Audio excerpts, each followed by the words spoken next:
The wind in this part of the Arizona Territory did not ask permission. It came down from the red mesas, thin and sharp, carrying the grit of 1,000 canyons. It tasted of iron and distance. This wind, in the year 1882, found the newest addition to the town of Dry Creek a small canvas pennant, flapping bravely from a post. The wind whipped it, testing the stitching, making the hand-sewn blue thread strain. Below the pennant, red dust settled onto the crisp first page of a new primer. Knowledge had come to the wilderness, and the wilderness was unimpressed. Dry Creek itself was little more than a scar in the high desert, a collection of ambitious wooden storefronts and hopeful saloons huddled against the coming railroad.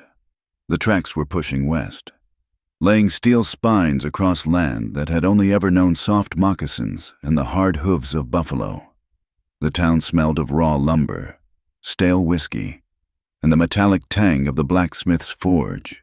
The air was thick with tension, an invisible border drawn between the new town, with its telegraph poles and land deeds, and the ancient lands of the Apache. Evelyn Hart stepped down from the stagecoach, her gray traveling suit already filmed in that inescapable red dust. She was 25 years old, and she held her valise with a grip that spoke of determination, not delicacy. She had come from the east, from the shaded lawns and gas lamps of Boston, carrying a small box of books and a very large ideal. She planned to open a school, not just any school, but one held under the enormous blue sky, an outdoor classroom for anyone who wished to learn. She had arrived 3 days prior and had already tasted the town's skepticism. The women, weary and worn down by the alkali water and the relentless sun, looked at her fine wool suit with a mixture of pity and resentment. The men looked at her as they looked at any new, unclaimed thing with assessing, proprietary eyes. Evelyn ignored them. She had spent 2 of her dwindling dollars on the wooden post and the canvas for the pennant. She had spent the morning hammering the post into the hard, dry ground at the edge of town, where the desert scrub began. Her palms, soft from a life of pages and piano keys, were blistered and raw. Now, she watched from the small, dusty window of the stage office as her sign endured its first assault from the elements. In her trunk, which sat waiting at the depot, buried beneath her spare linens and a heavy woolen shawl, was a letter. It was a proposal of marriage from a perfectly suitable banker back home, a man named Arthur. His hands were as pale as hers, his future as secure as the vault he managed. The envelope was torn neatly in 2. She had formally canceled the engagement the week she bought her train ticket. Evelyn Hart had decided, quite suddenly and fiercely, that she would not be a man's suitable attachment. She would not be suffocated by comfort. She would earn her own keep. She had told her disappointed mother she was going west to start over. What she meant, in the secret, frightened part of her heart, was that she was going west to begin. 50 miles north, where the Verde River cut a slash of impossible green through the red rock, a man watched the sun climb. Chayton Naiche did not belong to the town, and he no longer belonged to the army. He was Apache, 28 years old, and he wore the stillness of the mountains like a second skin. He moved through the cottonwoods along the riverbank without a sound, his eyes scanning the water, the high canyon walls, the sky. He was reading the land as Evelyn Hart read her books. A displaced stone told him a deer had passed an hour ago. The subtle shift in the wind told him the air would be colder by nightfall. The unnatural quiet in the brush across the river told him he was not alone. He carried a Winchester rifle with the ease of a man carrying a part of his own body. His hair was long and black, held back by a simple leather band. He wore denim trousers, practical and hard-wearing. But his moccasins were Apache, silent and tough. He was a man of 2 worlds, and he felt he now belonged to neither. For 3 years, he had worn the blue coat of the United States Army. He had been a scout, prized for his ability to see what other men missed, to track men who did not want to be found. He had believed, with the fierce, focused hope of youth, that he could be a bridge. He thought he could guide the soldiers, yes, but also teach them to see the land, to understand his people, to find a peace built on honor. That belief had died a year prior, in a narrow ambush in the Tonto Basin. It was supposed to be a parley, a meeting for talk. His older brother, Taza, had gone with him, carrying a white flag. The ambush was not soldiers. It was irregulars, men paid by the scalp, their breath sour with whiskey and greed. Chayton remembered the glint of the sun on a new rifle, the surprised look in Taza's eyes, the way the white flag crumpled, stained red. Chayton had pulled his brother's body from the rocks under a hail of gunfire. He had carried him for 2 days back to their people. He had buried Taza according to the old ways. Then he had returned to the army post, walked into the commander's office, and placed his blue coat, neatly folded, on the desk. He left without a word and returned to the mountains. He was not a warrior seeking revenge. He was a man hollowed out, seeking a balance in a world that had gone mad. He lived by a strict personal code. He hunted. He traded with a few trusted contacts, but he stayed clear of the white man's towns and the Apache war parties. He had sworn an oath to his brother's memory, no more senseless war. But the peace he sought felt as thin and sharp as the wind. The war Chayton had sworn off was brewing again. The cause was the very river he now watched. Water in the east. It was plentiful, a given, something to be crossed by bridges or diverted by dams. Here, it was life. It was the only god that mattered every single day, and everyone wanted it. The new cattle barons, running thousands of head on land that could barely support hundreds, needed the river to water their herds. The Mormon farmers in the lower valley needed it for their meager crops of corn and squash.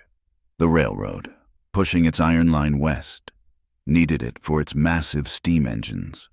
And the town of Dry Creek, desperate to become a real city, needed it to survive. But the Verde Valley had been Apache land for generations. It was their hunting ground, their sacred space, the place where the spirits dwelled in the water. This was the invisible border, the line of tension that crackled in the air. And where there was tension, there was profit for men like Bo Kincaid. Kincaid had ridden into Dry Creek 2 months prior, followed by a dozen men whose faces were hard and whose guns were well-oiled and worn low. He was not a rancher. He was not a prospector. He was an opportunist. He had a contract. It was whispered, from a consortium of powerful land speculators in Tucson and back east, men who wanted the Apache gone and the water rights secured. Bo Kincaid was a predator who dressed like a gentleman. He wore a clean black frock coat and a wide-brimmed hat. He smiled often, a flash of white teeth, but the smile never reached his eyes. His eyes were the color of faded denim, flat and cold. He spoke softly, his voice a pleasant drawl that charmed the town council and calmed the nervous merchants. He spoke of progress and security and the necessity of taming the land. But his actions were different. He had begun his campaign not with guns, but with whispers. He bought rounds of drinks in the saloons, listening more than he spoke. Then the rumors started. An Apache raiding party spotted near the pass. Cattle found mutilated, though the mutilations looked more like the work of a clumsy knife than a mountain lion. A homesteader's cabin burned, though the homesteader had been in a dispute with the railroad over his land. Kincaid was creating the very danger he promised to fight.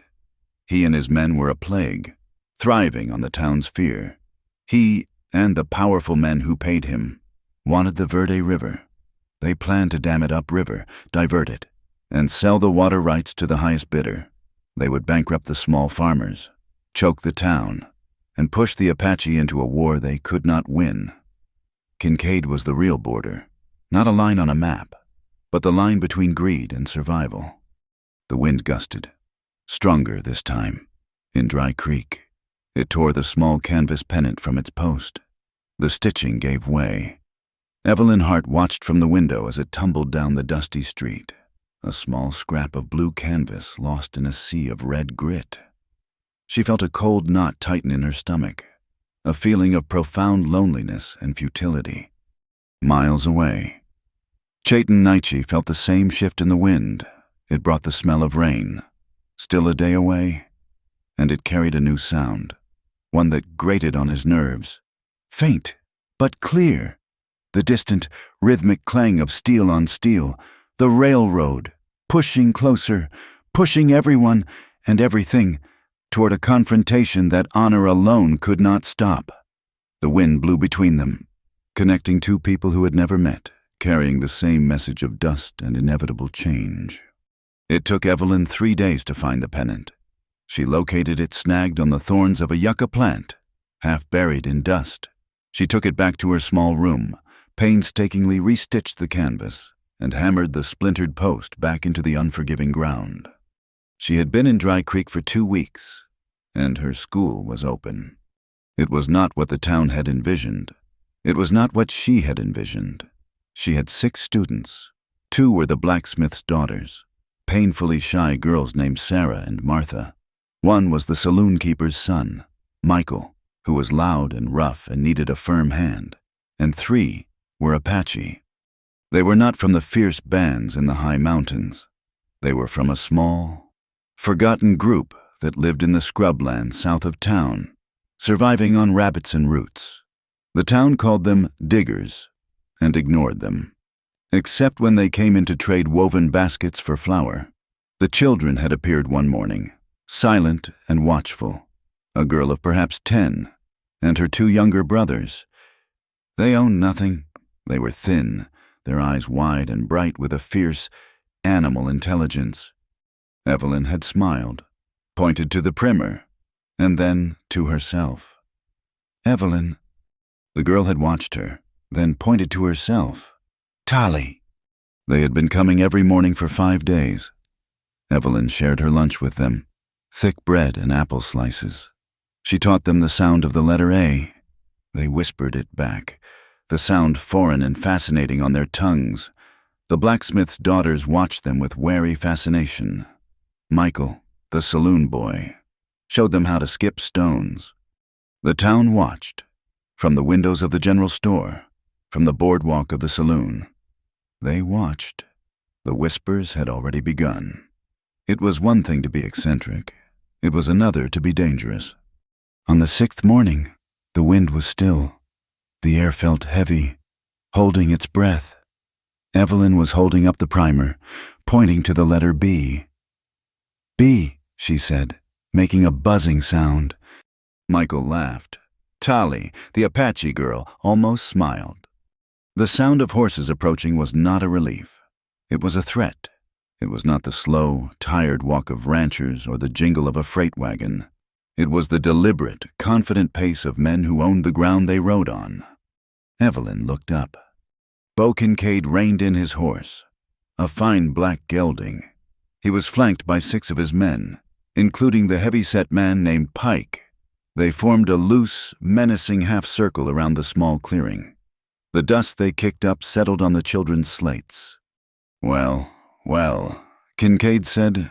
His voice was soft, almost pleasant, but it cut through the morning air. What have we here? Evelyn Hart stood slowly.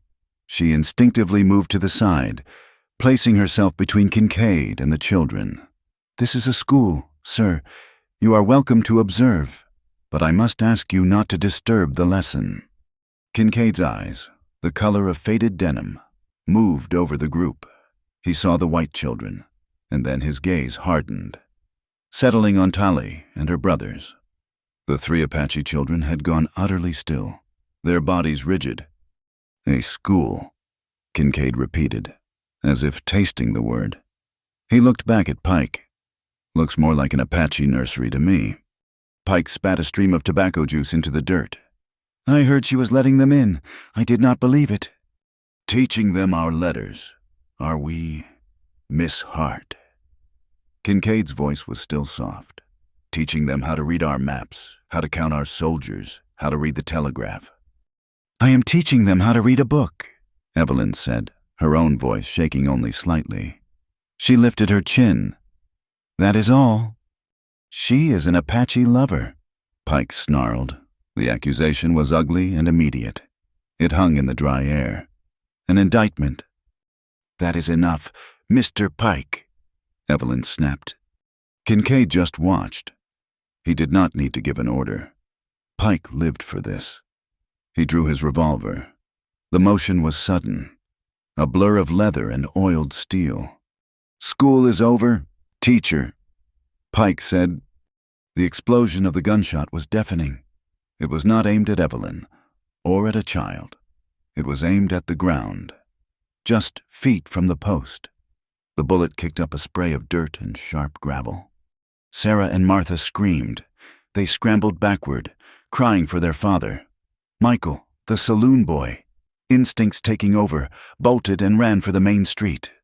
Tali and her brothers did not run. They huddled together, frozen, knowing that to run was to be hunted. Evelyn reacted instinctively. She lunged forward, gathering the 3 small children toward her. "Get behind the rocks," she yelled. "Go run!" Pike laughed, enjoying the fear. He raised his pistol again. This time, he aimed at the wooden post, firing a second shot that splintered the wood and sent the tattered pennant flying. Evelyn shoved the children. "Go now!" They broke and ran for the shallow gully behind the clearing. As Evelyn turned to follow, to shepherd them, her foot caught on a loose stone. The ground was hard, uneven. She fell, a sharp, searing pain shooting up from her ankle. She cried out, a gasp of pain, and landed hard in the dust. Pike saw her fall. He saw the children scrambling away. He raised his pistol a third time, his arm leveling, his aim becoming more casual, pointing toward the small, fleeing figures. He never fired. There was a different sound, a sharp, flat crack that echoed from the high ridges above the town. It was followed, a split second later, by a high-pitched metallic ping. Pike yelled, a sound of pure surprise.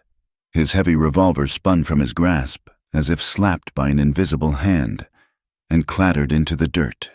He stared at his gloved hand. It was stinging. A small splinter of wood from the shattered pistol grip was embedded in the leather, but he was not bleeding. He was unharmed. Kincaid's head snapped toward the ridge. His easy smile was gone, replaced by a cold, flat mask. His men were looking around, pulling their own weapons. "Sniper!" one yelled, diving from his horse. But there was nothing, only the empty red rocks, shimmering in the heat. The children were gone, vanished into the landscape. Evelyn was on the ground. She was clutching her ankle, her face pale with pain and shock. She was staring at Pike's revolver, lying useless in the dust. Miles away, on the ridge, Chayton Naichi was already gone. He had been watching the town, as he often did, noting the comings and goings. He had seen Kincaid ride out. He had seen the children. He had seen the teacher. He had watched the confrontation, his stomach tightening, when Pike had raised his gun toward the fleeing children. Chayton had not hesitated. It was not war. It was not honor. It was the Tonto Basin all over again, just smaller, a man with a gun shooting at those who had none. His Winchester was sighted for 300 yards. The wind was negligible. He had aimed not for the man, but for the weapon. A shot like that was a message. It said, "I see you. I am better than you. Stop." He did not stay to see the results. He had exposed himself. He melted back into the juniper trees, disappearing like smoke. Back in the clearing, Kincaid dismounted. He walked over, his boot heels grinding in the grit. He did not offer Evelyn a hand. He looked down at her, his expression unreadable. Then he bent and picked up the primer she had dropped. He looked at the simple drawings of apples and bees. With a deliberate, unhurried motion, he tore the pages from the book's spine and let them fall onto her lap. "This is not Boston, Miss Hart," he said, his voice quiet again. "Your lessons are over." He turned, walked back to his horse, and remounted. "Pike," he said, his voice sharp, "get your gun. You are a disgrace." Pike scrambled to retrieve his weapon, his face purple with humiliation. The men mounted up and rode back to town. not galloping, but moving with the cold purpose of men whose work was just beginning. Evelyn sat in the dust for a full minute, the torn pages in her lap, the pain in her ankle a dull, sick throb. She dragged herself back to town. It was a slow, agonizing crawl, then a hop, leaning against the buildings. Her ankle was swelling, turning a dark, ugly blue. By the time she'd reached the main street, the story had already arrived, twisted and poisoned. She was harboring them, the Apache children. Kincaid and his men went to protect the town to talk to her. And they were shot at a sniper in the hills, an Apache, covering her, she as a sympathizer. The blacksmith, Mr. Gideon, met her, his face a mask of shame and fear. He helped her to her small room above the general store.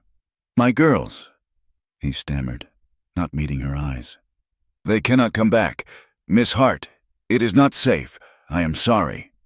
He left her with a bucket of water and a bandage. Later that afternoon, Sheriff Brody knocked on her door. He was a man past 60, with a weary face and a tin star that had long since lost its shine. He held his dusty hat in his hands, turning the brim over and over.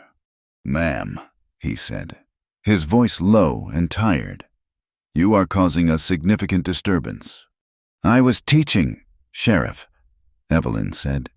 She sat on her cot, her ankle propped on a stool, wrapped tightly. "Mr. Kincaid and his men brought the guns." "Mr. Kincaid is concerned about the town's security, and folks are saying you are friendly with the hostiles. They are children, Sheriff, just children." "They are Apache," he corrected gently. "In this town, right now. That is the same thing. People are scared. Ma'am, that sniper proved they have reason to be." "That sniper," Evelyn said, her voice hard, "shot a gun out of a man's hand. He did not shoot the man. He was protecting those children." The sheriff sighed, a long, rattling sound. "That is a fine distinction. Miss Hart, too fine for most folks here. The stagecoach leaves tomorrow at dawn. I am advising you, for your own safety, to be on it." Evelyn looked at the old man. She saw the exhaustion in his eyes. He was not a bad man. He was just a weak one. He wanted peace. He wanted quiet. But she had come west to start over, not to run. "No," she said. The sheriff blinked. "Ma'am." "No, I will not be run out of town by bullies and rumors. Those children did nothing wrong." "I did nothing wrong. You can tell Mr. Kincaid, and you can tell this whole town. This is my home now, and it is my students' home. I am not leaving." Sheriff Brody looked at her for a long, sad moment. He put his hat back on his head. "Then I cannot be responsible for what happens. Miss Hart, you are on your own." He closed the door, his footsteps fading down the stairs. The town was loud that night. The saloons were full. Evelyn could hear the angry voices, the occasional drunken shout. Kincaid was buying drinks, solidifying his position. He was telling his version of the story of a brave teacher manipulated by savages, of a town on the brink of attack, of a hidden sniper waiting in the hills. Evelyn sat in the dark. Her ankle throbbed. Her small store of courage was failing. She was alone, in a hostile town, with a useless ankle and a ripped book. She heard a sound, not from the hallway. It came from her window. She gasped, her heart leaping into her throat. A shadow was detaching itself from the darkness of the alley. A man was on the narrow porch roof outside her window. He was framed against the deep indigo of the night sky. He raised a hand, palm out. "Do not scream," he said. His voice was a low rumble, quiet and calm. She recognized him. She had seen him once or twice, at a distance, trading skins at the general store. The Apache, the one the town called the Scout. "You," she whispered, her hand at her throat. "You were in the hills." Chayton Naichi slipped through the open window. He did not make a sound, landing as lightly as a cat on the wooden floorboards. He was taller than she had realized, and he seemed to fill the small room. He carried the scent of pine smoke and the cold night air. "You are loud," he said. It was the first thing he said to her. "You make too much noise. In town. In the hills. You make yourself a target." "Who are you?" she whispered, her fear battling her anger. "My name is Chaitin. I am the man who saved your life today, and the lives of those children." "You shot that man's gun." It was a statement, not a question. He nodded once. "He was going to shoot a child. Now you must listen. You must leave this town. Take the stagecoach tomorrow." Evelyn felt the same stubborn, cold anger she had felt with the sheriff. "I just told the sheriff I am not leaving." Chaitin looked at her, and his dark eyes were not angry. They were filled with a profound, ancient weariness. "You think this is about your school? You think Bo Kincaid cares about 3 children learning their letters?" He moved past her, standing near the window, looking down at the lamp-lit street. "He is starting a fire. He wants the town to hate my people. He wants them to be afraid. Today, you helped him." "I helped him," she said, insulted. "You gave him his proof. The Apache lover. The sniper in the hills. He will use this." He turned back to face her. "Kincaid is hunting, not for men, for water." Evelyn stared, confused. The water, the river. "He has a new contract. He is paid by rich men in the east to take the Verde River. He will build a dam up in the canyons. He will divert the water and sell it to the railroad and the new ranches. But he needs an excuse. He needs a war." The pieces clicked into place in Evelyn's mind. The rumors, the confrontation, the way Kincaid had let Pike escalate. "He will use your school," Chaitin said quietly. "He will use those children. He will say the Apache are a threat. He will make the town demand protection. And then he and his men will move against my people, to secure the river. He will spill blood, and he will blame us for it. He will be a hero." Kincaid's threat, Chaitin's warning, Evelyn's defiance, and the central water conflict are now clearly established. The inciting incident is complete. "You," Chaitin said, his gaze steady, "are in his way. You show the town that peace is possible, that an Apache child is just a child. He cannot have that." A thread of understanding, thin but strong, passed between them. They were utterly different. A civilized woman from Boston and a warrior from the rocks. But they were both protecting the weak. They were both standing, foolishly, in the path of Kincaid's greed. "You must go," he said again. "I cannot," she said, her voice firm, all the trembling gone. "If I go, he wins. He proves his point. I will not let him use Tali and her brothers that way. I will not run." Chaitin studied her for a long, silent moment. He saw the fear in her eyes, but he saw the steel behind it. It was a foolishness he recognized. It was the same stubborn honor that had cost his brother his life. He nodded slowly. "Then you are a fool." He moved back to the window. "Stay away from the river. Stay away from Kincaid. He is not a man of honor. He will not fight you fairly." He was gone. As silently as he had arrived, he disappeared into the night. Down in the Silver Dollar Saloon. The noise was at its peak. Kincaid stood at the bar, a glass of whiskey in his hand. Pike was next to him, nursing his stinging hand and his wounded pride. The sheriff just came from her room, one of the men reported, joining them. The teacher. She defied him. She is staying. Pike cursed. That stubborn... I should have... Bo Kincaid held up a hand. He was smiling again. That slow, cold smile. He looked at the reflection of the lamps in his glass. "Good," he said softly. "It is better this way." Pike looked confused. "Boss, she and that red-skinned sniper, they made us look like fools." Kincaid turned his flat, denim-colored eyes on his man. "She is not a person, Pike. She is a tool." She is the excuse we needed. The town is terrified. The council will hire us for protection by the end of the week." He looked out the dirty window, toward the dark, unseen valley where the Verde River ran, the lifeblood of the territory. "We will bleed that river dry," he whispered to his men, "and we will remove any soft obstacles that get in our way, starting with the schoolteacher." Evelyn Hart was not a patient woman. Her ankle was a cage. It healed with infuriating slowness, a dull throb that kept her confined to her small room above the general store.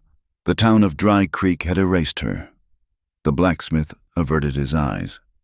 The saloon keeper's son, Michael, no longer came by, and Tali and her brothers had vanished, melted back into the high desert, too frightened to return. Her school was nothing but a splintered post and a memory of gunfire.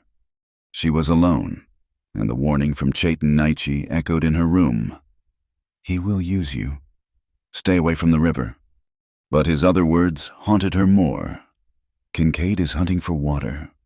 She had been raised on logic and geography.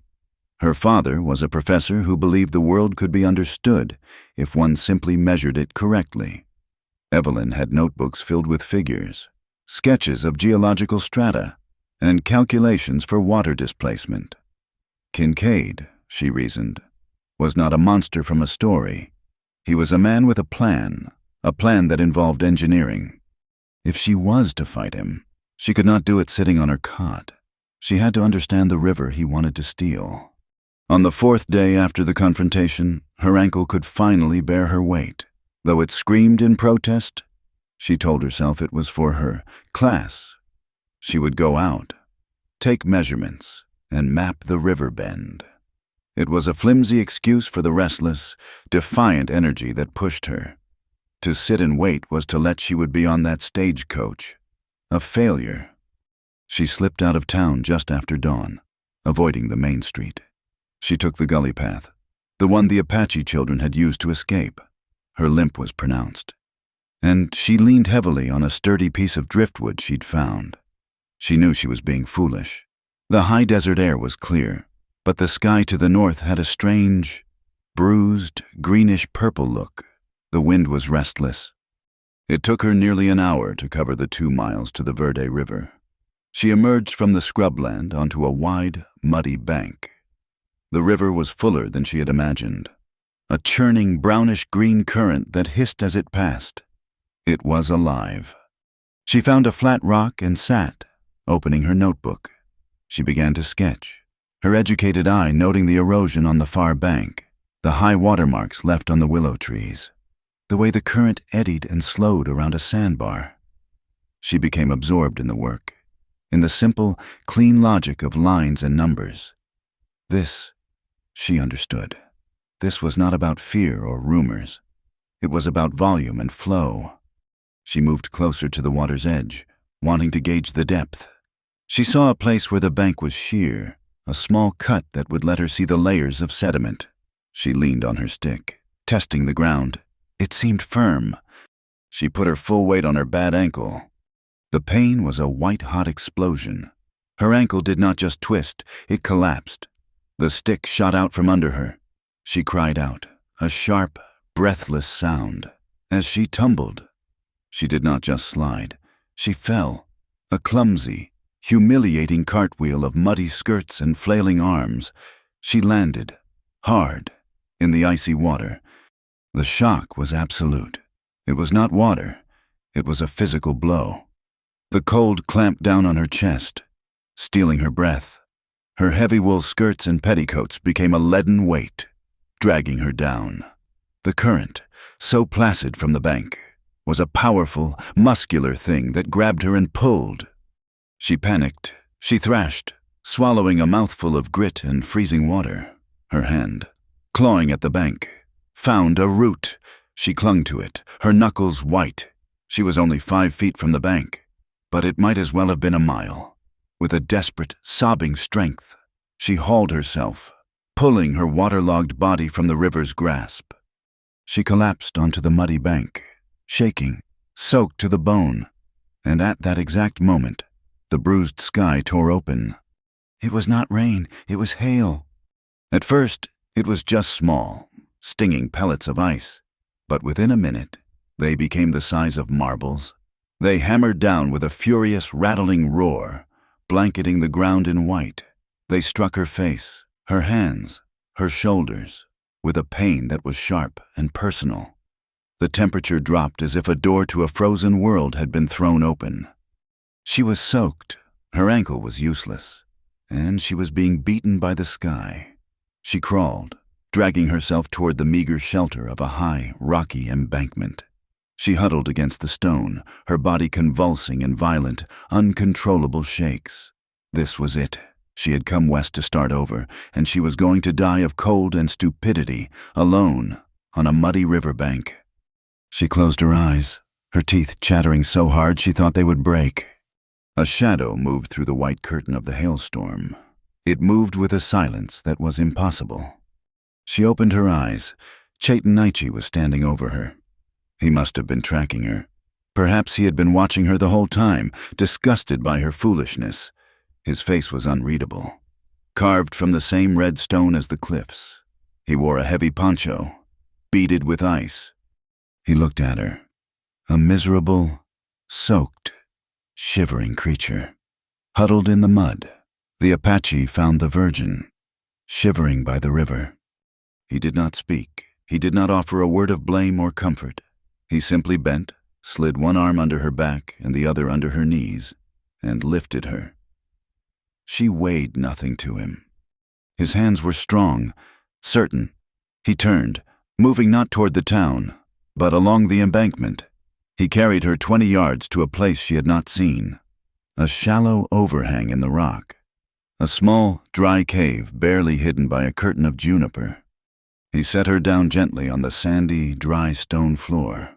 The roar of the hail was muffled here. It was a pocket of silence, of safety. While she shivered, he moved. His speed was dazzling.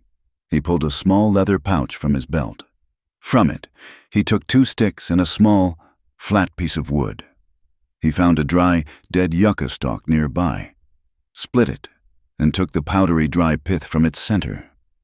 He knelt, his motions economical and fluid. He spun the drill. It seemed impossible. Everything was damp, cold, but within a minute, a tiny wisp of smoke appeared, then a pinprick orange spark. He transferred the coal to the pith, blew on it gently, and a small, clean flame bloomed. He had a small stack of dry wood ready, gathered from the deepest part of the cave. The fire took hold, smokeless and bright, throwing a blessed, miraculous heat. His hands wrapped her in heat and love. Evelyn could not stop shaking. She was beyond cold. It was a deep, cellular agitation. "Your clothes," he said. His voice was flat, a command, not a request. "They will kill you. Take them off." He turned his back to her, offering her a small, respectful privacy in the tiny space. Impossibly. She blushed, but the shaking was too violent. Her fingers were numb, wooden, useless. She fumbled with the tiny, wet buttons of her bodice. She could not make them work. She was going to die here, in front of a fire, because she was too modest and too cold to unfasten her own dress. He heard her sobbing frustration. He turned back. His face was not unkind. It was not impatient. It was simply focused. "Let me," he said. He knelt before her. He did not look at her face. He looked at the buttons. His calloused, strong fingers were surprisingly nimble. He undid the row of buttons quickly, his touch impersonal, a doctor's touch. He helped her pull her arms from the sodden sleeves, turned her away from him, and pulled the heavy, wet dress and the layers of petticoats and chemise away from her body. She was left in only her thin cotton drawers, shivering violently. He did not look at her. He immediately unfurled his own heavy, dry wool blanket, a dark red and black pattern, and wrapped it around her. He pulled it tight, cocooning her, covering her from her shoulders to her feet. He pulled off her wet boots and stockings, his hands efficient. He sat her close to the fire, then took her bare and blue-white feet into his lap. He began to rub them. His hands were rough, but his touch was firm and steady. The friction was painful at first, a stinging, needle-like sensation, but then it became a deep, spreading warmth. He rubbed her ankles, her calves, working the life back into her limbs. He took her frozen hands and chafed them between his own. He did all this in an absolute, profound silence. He was not her rescuer. He was a force, an antidote to the cold. The violent shaking began to subside, replaced by a deep, shuddering tremor. He took his canteen, uncorked it, and placed it near the fire. When the water was warm, he handed it to her. She drank, the hot liquid tracing a path of life down her throat. She sat wrapped in his blanket, the smell of him pine smoke, dry earth, and a faint, clean scent of man enveloping her. "I was a fool," she whispered. Her teeth still chattered, but the words were clear. He just nodded, his eyes on the fire. "I was so frightened," she said, looking at the flames. "when I was in the water, but it was not death." She paused, gathering her thoughts, needing to say it. "My greatest fear, it is not dying, it is failing. It is coming all this way, with all my books and my plans, and doing nothing, of letting a man like Kincaid win just because I was too scared to leave my room. I am afraid of not doing the right thing. That is what sent me here. And it almost killed me." Chayton was silent for a long time. The hail stopped. Outside, the world was silent, save for the drip of water from the rocks. "My brother, Taza," he said. His voice was so low she had to lean forward to hear him. "He died doing the right thing. He went to a parley to talk. He believed in talk. He carried a white flag." He stared into the fire, his face a mask of old pain. "I held him. He was cold, like you were. His blood was on my hands." He picked up a small twig and fed it to the fire. "I swore I would kill the men who did it. I hunted them for 1 moon. I found one. He was drunk in a mining camp. I had my knife to his throat." The fire crackled. Evelyn held her breath. "I saw my brother's face." Chayton whispered, "In my mind. He believed in talk. I let the man go. I walked away." He turned his dark eyes on her. The intensity in them was a physical force. "I swore a new oath. There must be another way, a way other than violence. But this land, this Kincaid, they make that promise hard to keep." A profound, unspoken understanding settled in the small cave. She, the professor's daughter from Boston, and he, the Apache warrior, were bound by the same stubborn, foolish code. She saw the deep, disciplined honor in him, the restraint that must have cost him everything. He saw in her not a white woman, not an annoyance, but a person with a courage that he recognized, a courage that, like his brother's, bordered on self-destruction. The rain eased. A watery, pale sun broke through the clouds, making the melting hail glitter. "Your clothes are damp," he said, his voice practical again. He handed her the dress, which he had hung on a rock near the fire. It was still wet, but no longer soaking. She dressed, her back to him. When she was finished, he knelt and examined her ankle. It was swollen, a dark, ugly purple. He rewrapped it, using a clean strip of cloth from his own pack, his touch firm and knowledgeable. "You cannot walk," he stated. As she fastened the last button, he stood and reached into a small pouch. He pressed something into her hand. It was a single pine nut, fire-hardened and polished, strung on a thin leather cord. "For protection," he said, "so you will find your way home." She closed her hand around the small, warm object. "Thank you." He bent to lift her, to begin the long, difficult journey back to town. But as he stepped to the mouth of the cave, he froze. He set her down immediately, one hand motioning for her to be silent. He pointed. There, in the soft, new mud, were footprints. They were not her small, clumsy tracks or his moccasin prints. They were heavy boot heels, 3 sets of them, and beside them, in the wet earth, were the 3 distinct tripod-shaped indentations of a surveyor's level. "Kincaid," Chayton said, his voice flat and hard. The warmth of the cave was gone, replaced by the cold wind. "His men, they were not here for you. They were here for the river." He looked at the tracks, then at her. "They are measuring the flow. They are finding the place to set the dynamite." He met her eyes. "You were right to come, but you were almost dead."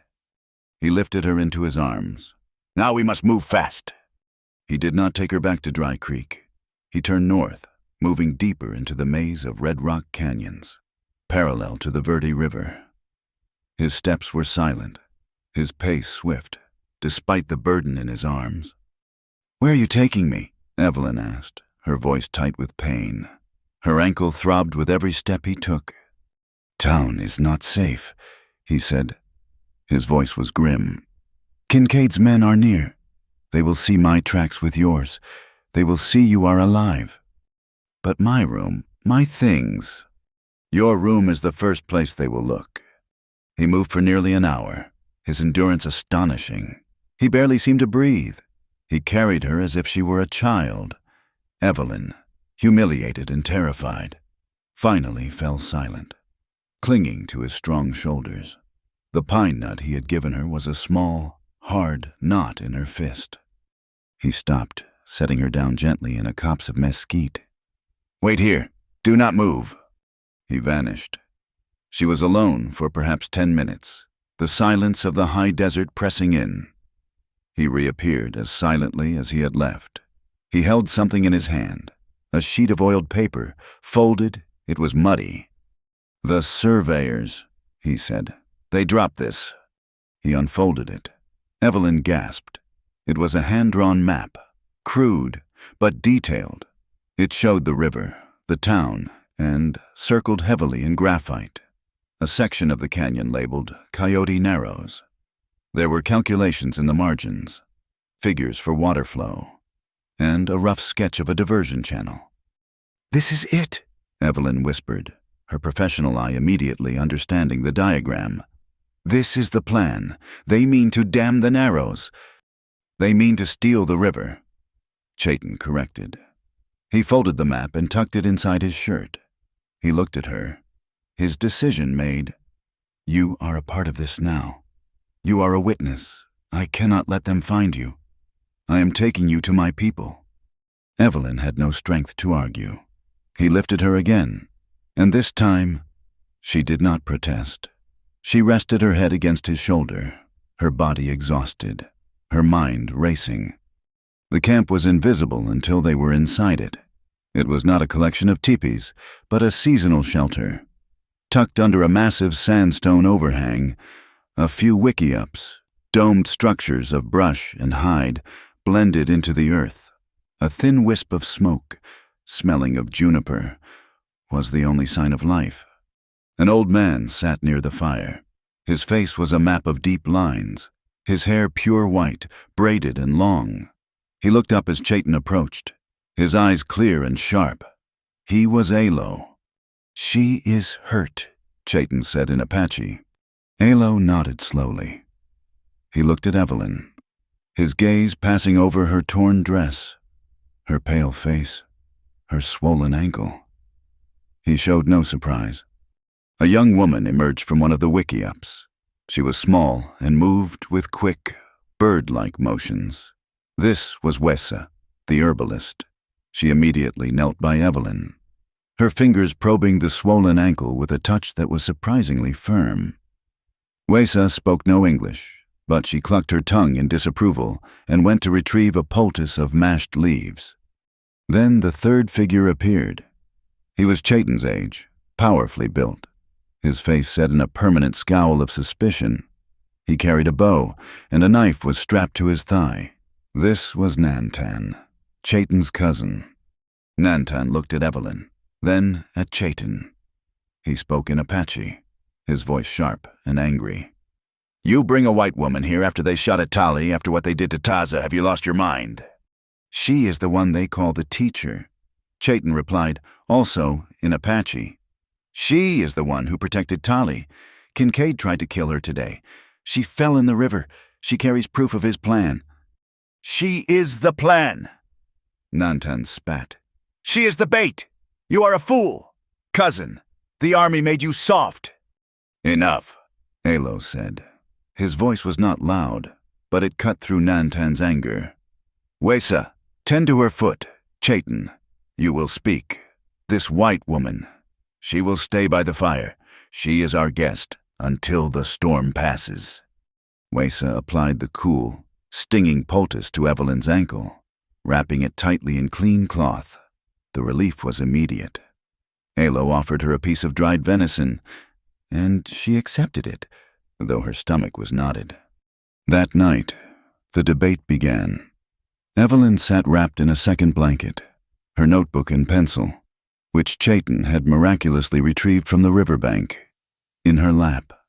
She pretended to be tending her notes, but she was listening, understanding the tones even if she missed most of the words. Chayton translated, his voice low. Nantan wants to attack the surveyors, Chayton explained.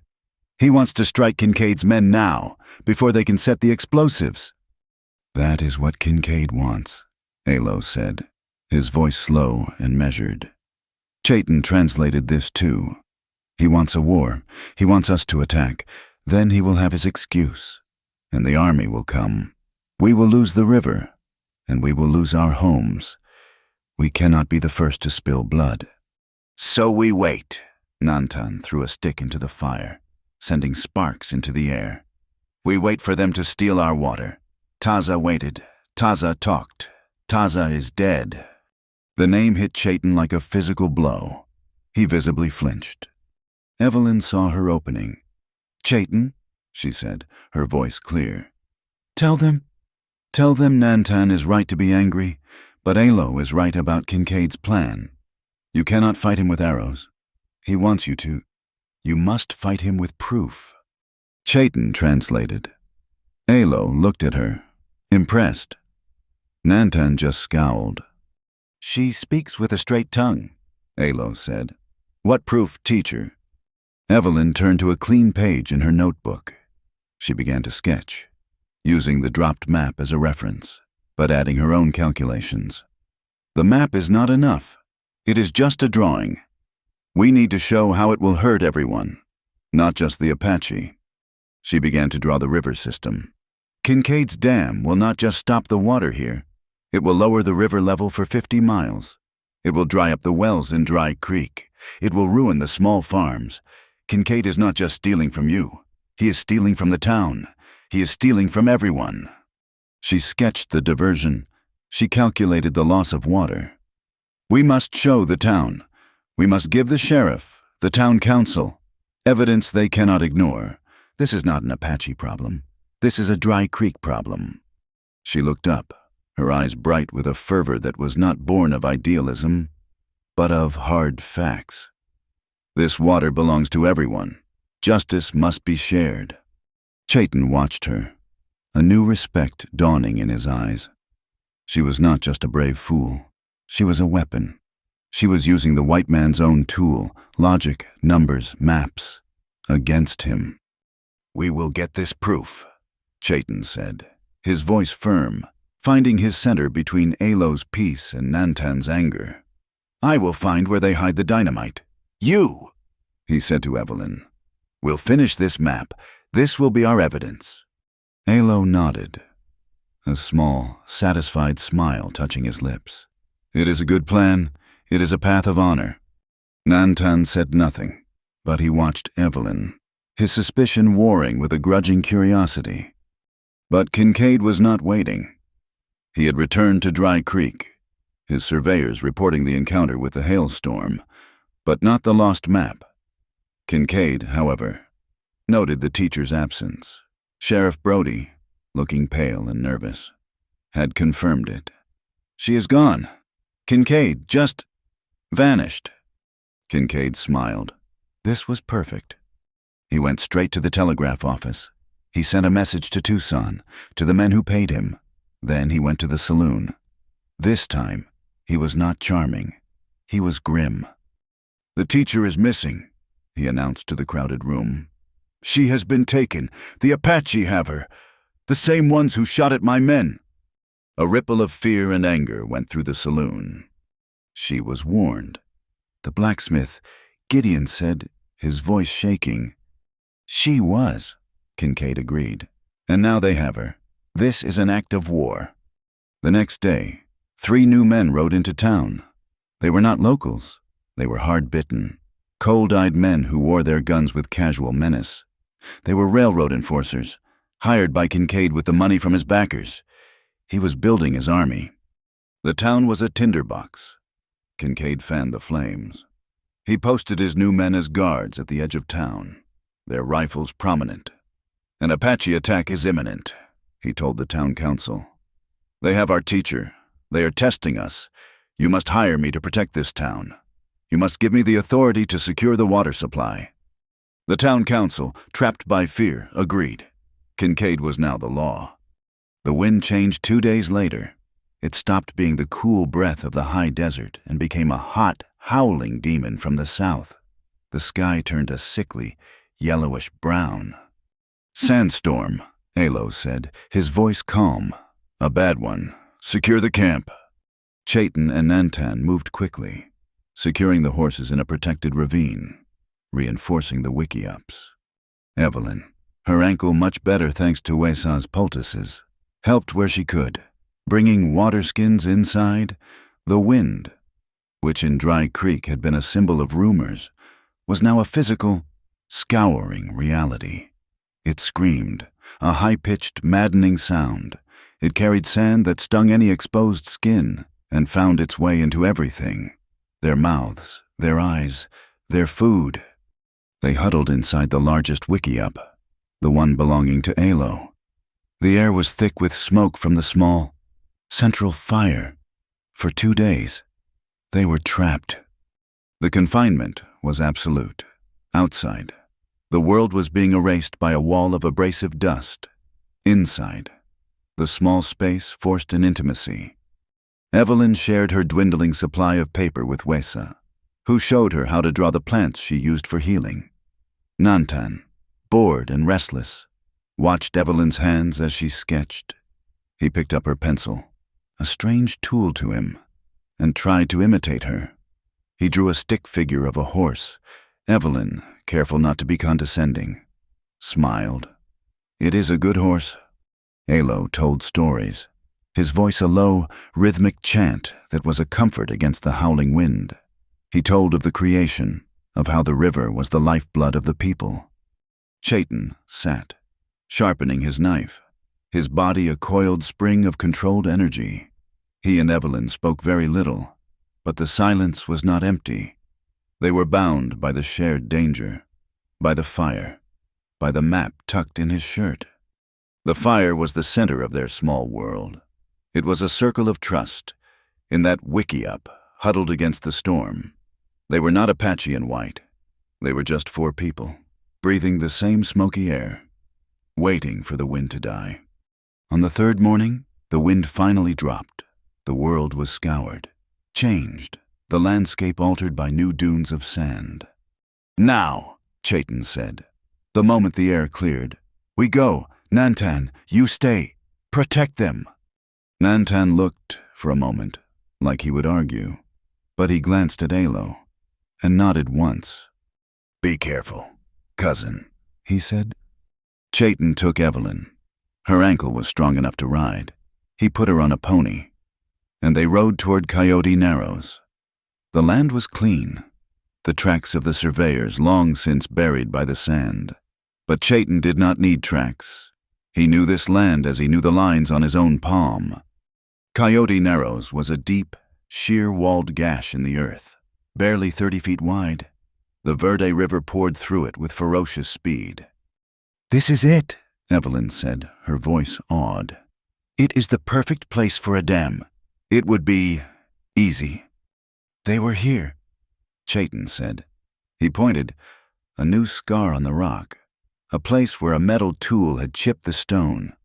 They dismounted, moving carefully. They split up, searching the rocky crevices. It was Evelyn who found it.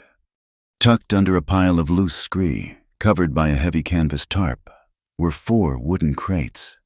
She carefully lifted the corner of the tarp. The crates were stenciled with black lettering. Danger. Dynamite. "Chayton," she called, her voice a strained whisper. He was beside her in a second. He looked at the crates, his face hardening into a mask of cold fury. "This is his proof," Chayton said, his voice deadly quiet. "This is his war." He looked up, scanning the rim of the canyon. "He will not set this himself. He will light the fuse, and he will leave Apache arrows behind. He will blow the canyon, divert the river, and blame us for the destruction. He will be a hero, and we will be hunted." Evelyn looked at the crates, then at the map she now held. The map that showed how to save the town. The wind had died, but the fuse had just been lit. Chayton and Evelyn rode back to the hidden camp, the weight of the dynamite crates settling on them like a shroud. They found Alo and Nantan waiting. The camp quiet, the air still heavy with the smell of dust from the sandstorm.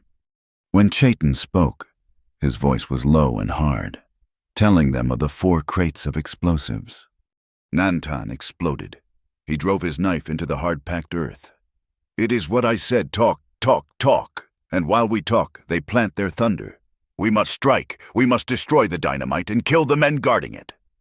"And who guards it?" Alo asked, his voice a frail counterpoint to Nantan's rage. 3 men 5'10". "You would ride into Kincaid's trap. He wants you to attack the dynamite.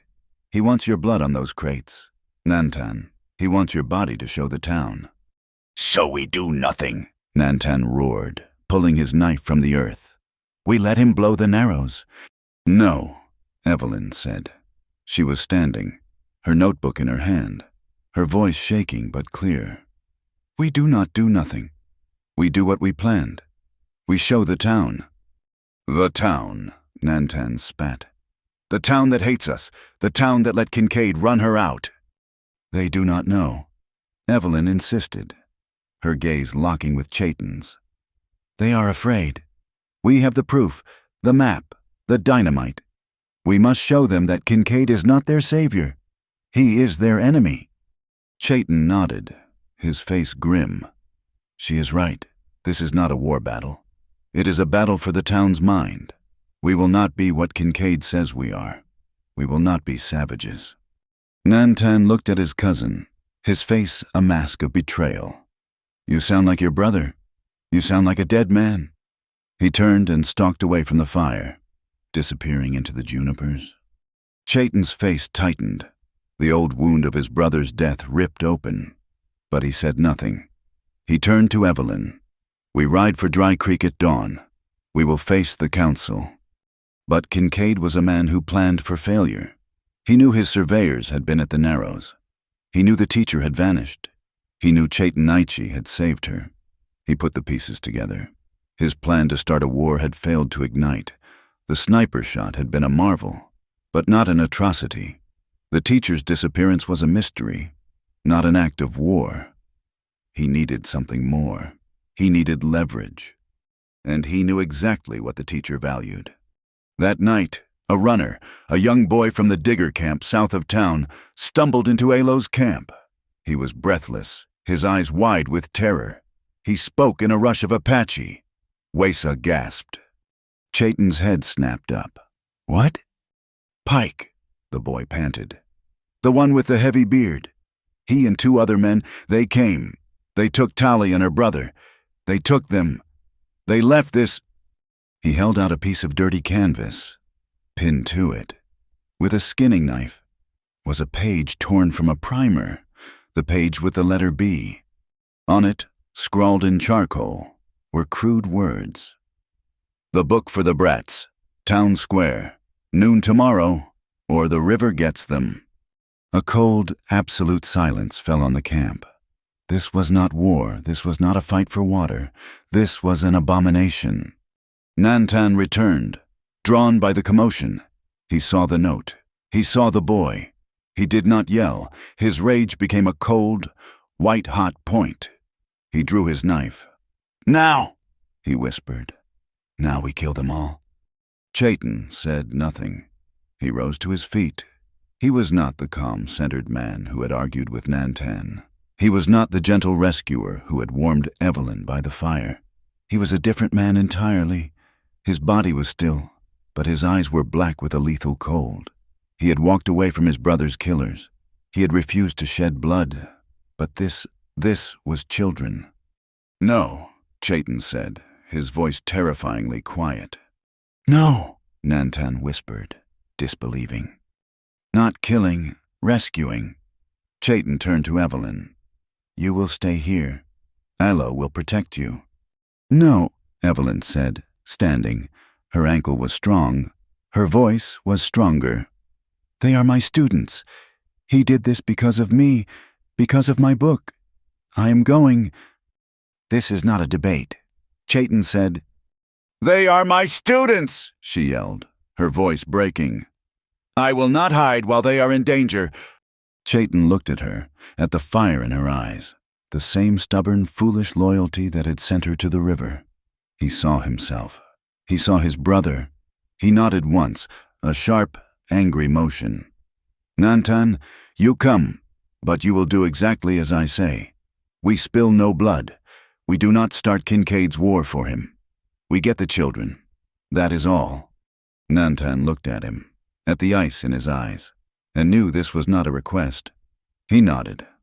They took 3 horses, riding hard through the pre-dawn light. Chayton did not need a trail.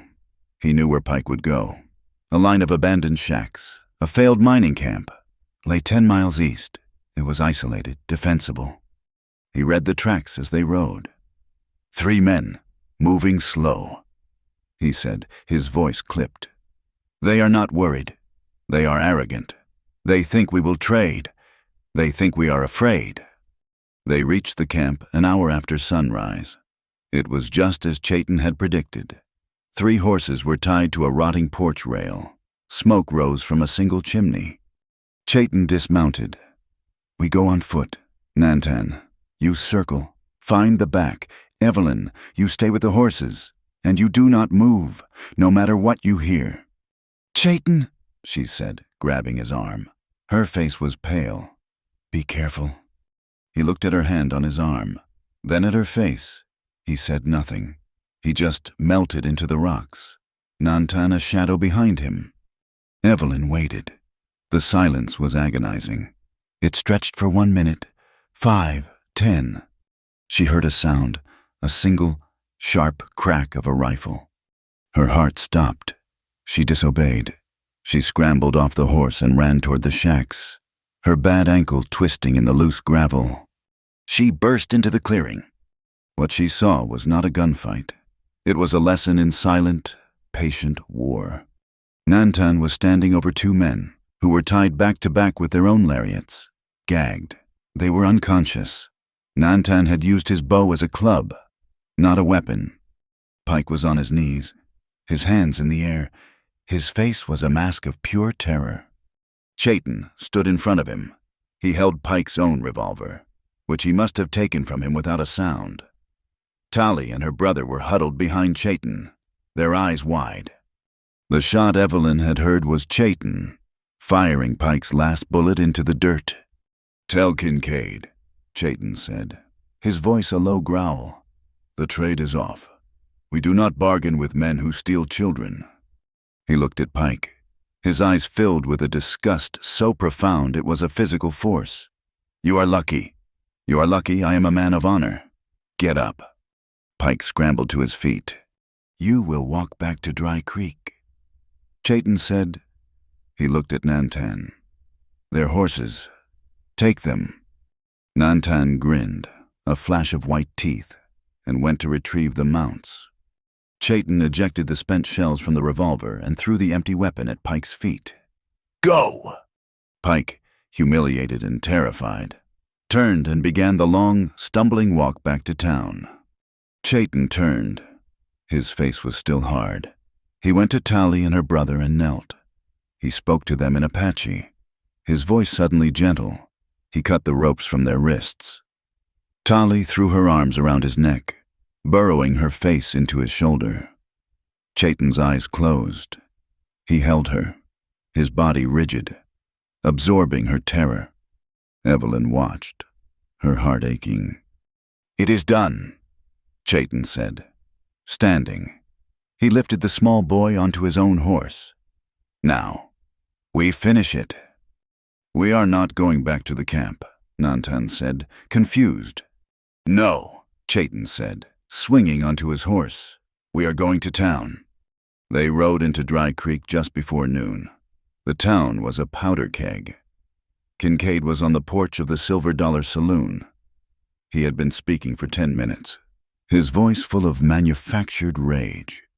The town council stood beside him, along with Sheriff Brody, their faces pale.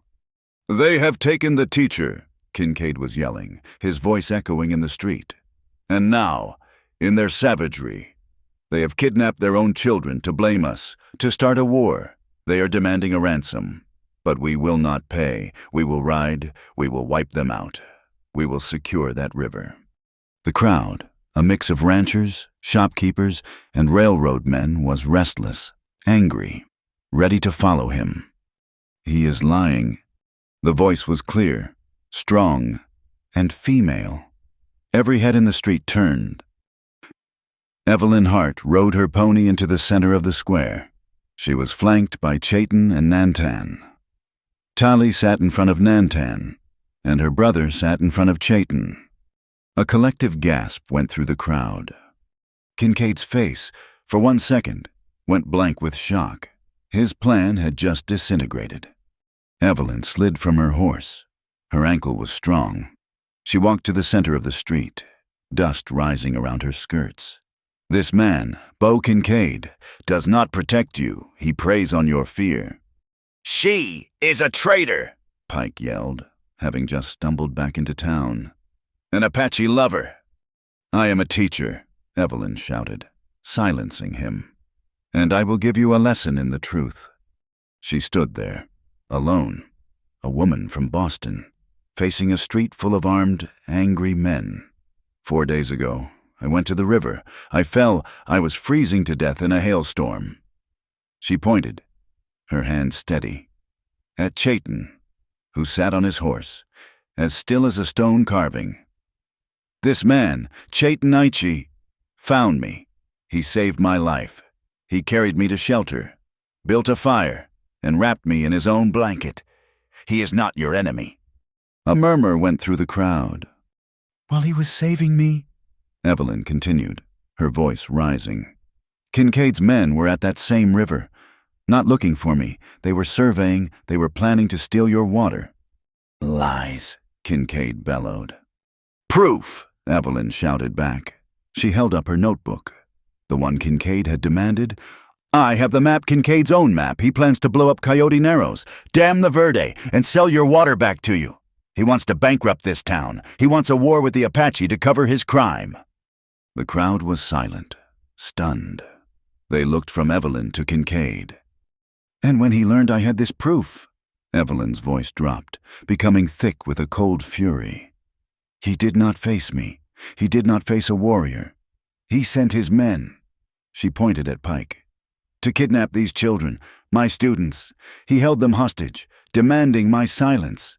Chaitin, Naichi, and Nantan did not attack your town. They rescued these children from the men Kincaid sent. That is the truth. I call for evidence. Not prejudice, I call for justice, not fear." The silence was absolute. The blacksmith, Gideon, looked at his boots, his face burning with shame. Sheriff Brody stared at the tin star on his chest as if he had never seen it before. The town council members were whispering, looking at Kincaid with new, frightened eyes. The power had shifted. Kincaid's bluff had been called. That night, the town was quiet, too quiet.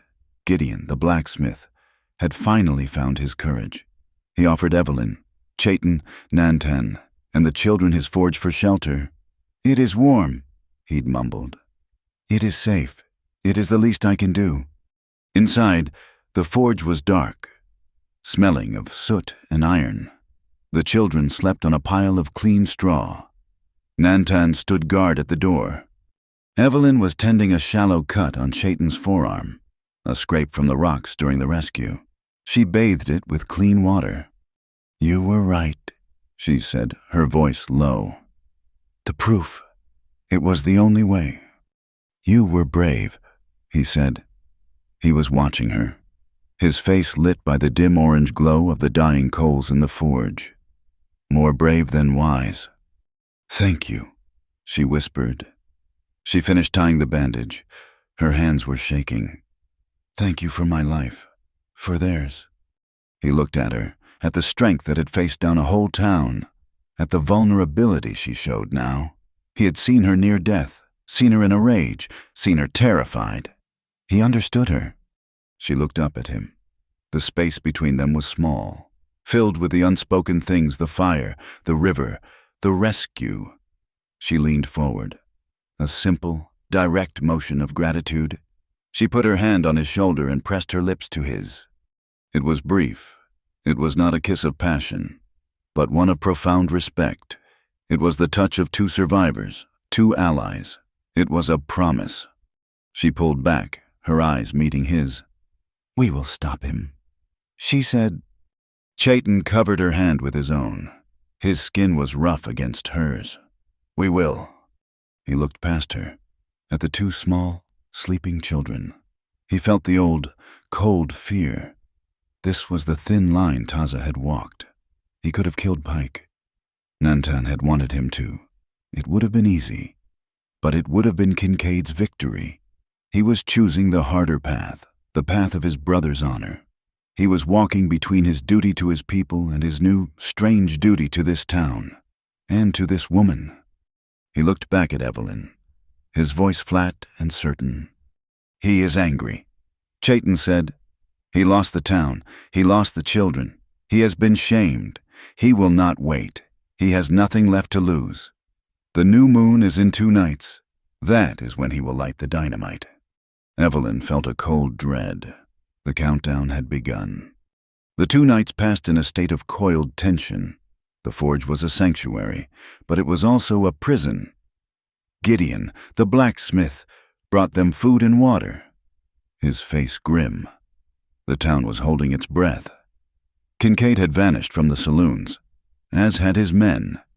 They were gone, and that was more frightening than their presence. "He is at the Narrows," Chayton said. He was checking his Winchester, his movements economical and precise. "He is setting the charge." Alo and Wesa had arrived under the cover of darkness, bringing 2 more horses and Wesa's bags of medicine. The 5 of them sat around the cold forge, the plan taking shape in the dim, smoky light. "He will expect a frontal attack," Chayton said, his voice low. "He will expect Nantan, full of rage. He will be waiting for that." "Then we do not give it to him," Evelyn said. She had her notebook open. The map of the Narrows spread out. "He is a man who relies on force. We must use our minds. We must split his—" Nantan, who had been sharpening his knife, looked up. "I will not wait for him to light the fuse." "You will not," Chayton agreed. "But you will not attack. You will cut off his escape. You will take his horses." Evelyn pointed to a ridge on the map, a 1/4 mile north of the Narrows. "I will go here. I will take 2 lanterns. I will signal. I will make him think help is coming from the fort, or that he is riding into a larger trap. I will be the diversion." Chayton nodded. "You will draw his guards." He looked at Nantan. "While they are looking at her lights, you will move. You will block his path. You will be the cage." "And you?" Nantan asked, his eyes sharp. "I will go into the Narrows." Chayton said, "I will go for the dynamite. I will disarm it. Alo, you and Wesa will stay with the horses, in the cover of the rocks. When you hear the shot, you will be ready." "When I hear what shot?" Evelyn asked, her blood running cold. "When the plan fails," Chayton said, his face grim. "Now, We ride." The night of the new moon was absolute. The sky was a black velvet cloth, empty of stars, empty of light. The five of them moved like ghosts, their horses' hooves muffled. They tethered the animals in a deep ravine, where Alo and Wesa would wait.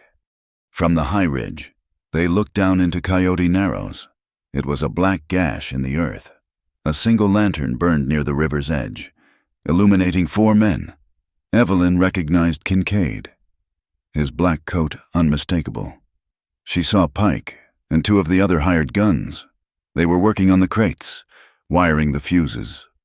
Then Evelyn saw the 5th man. He stood apart, on the path, his rifle held ready. He was wearing a vest, and a tin star glittered in the dim lantern light. "The deputy," she whispered, her voice sick. "The young one, Deputy Miller. He sold his town for Kincaid's silver," Chayton said, his voice flat. "He is the betrayer. I will take him first," Nantan whispered, his hand going to his knife. "You will stick to the plan," Chayton ordered. "Now, go." They split. Evelyn moved north along the rim, her heart pounding against her ribs. Nantan melted into the darkness, circling wide to get behind the men, toward the trail where their horses were tied. Chayton began his descent, moving from shadow to shadow, down the steep path into the narrows. Evelyn reached her position. She set down one lantern and held the other, her coat ready. She took a deep breath and began. She uncovered the light. 1 long flash, then 2 short. She waited 3 counts. 1 long, 2 short. A simple, military-looking signal.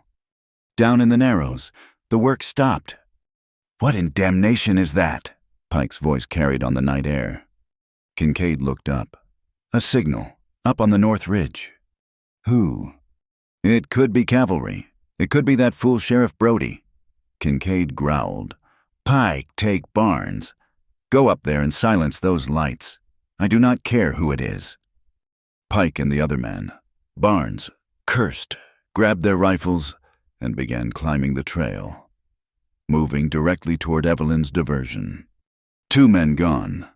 Kincaid turned back to the dynamite. "Miller, watch the path. I am almost finished." "Yes, sir," the deputy replied. Evelyn watched Pike and Barnes moving away. She flashed the light again, drawing them further. Nantan used the moment. He slipped through the rocks, silent as the night air. He saw the remaining horses, 5 of them, tied to a scrub oak. He moved, his knife blade gleaming. He cut the reins of the first horse, the second, the third. He was moving to the 4th when he heard the click of a rifle hammer behind him.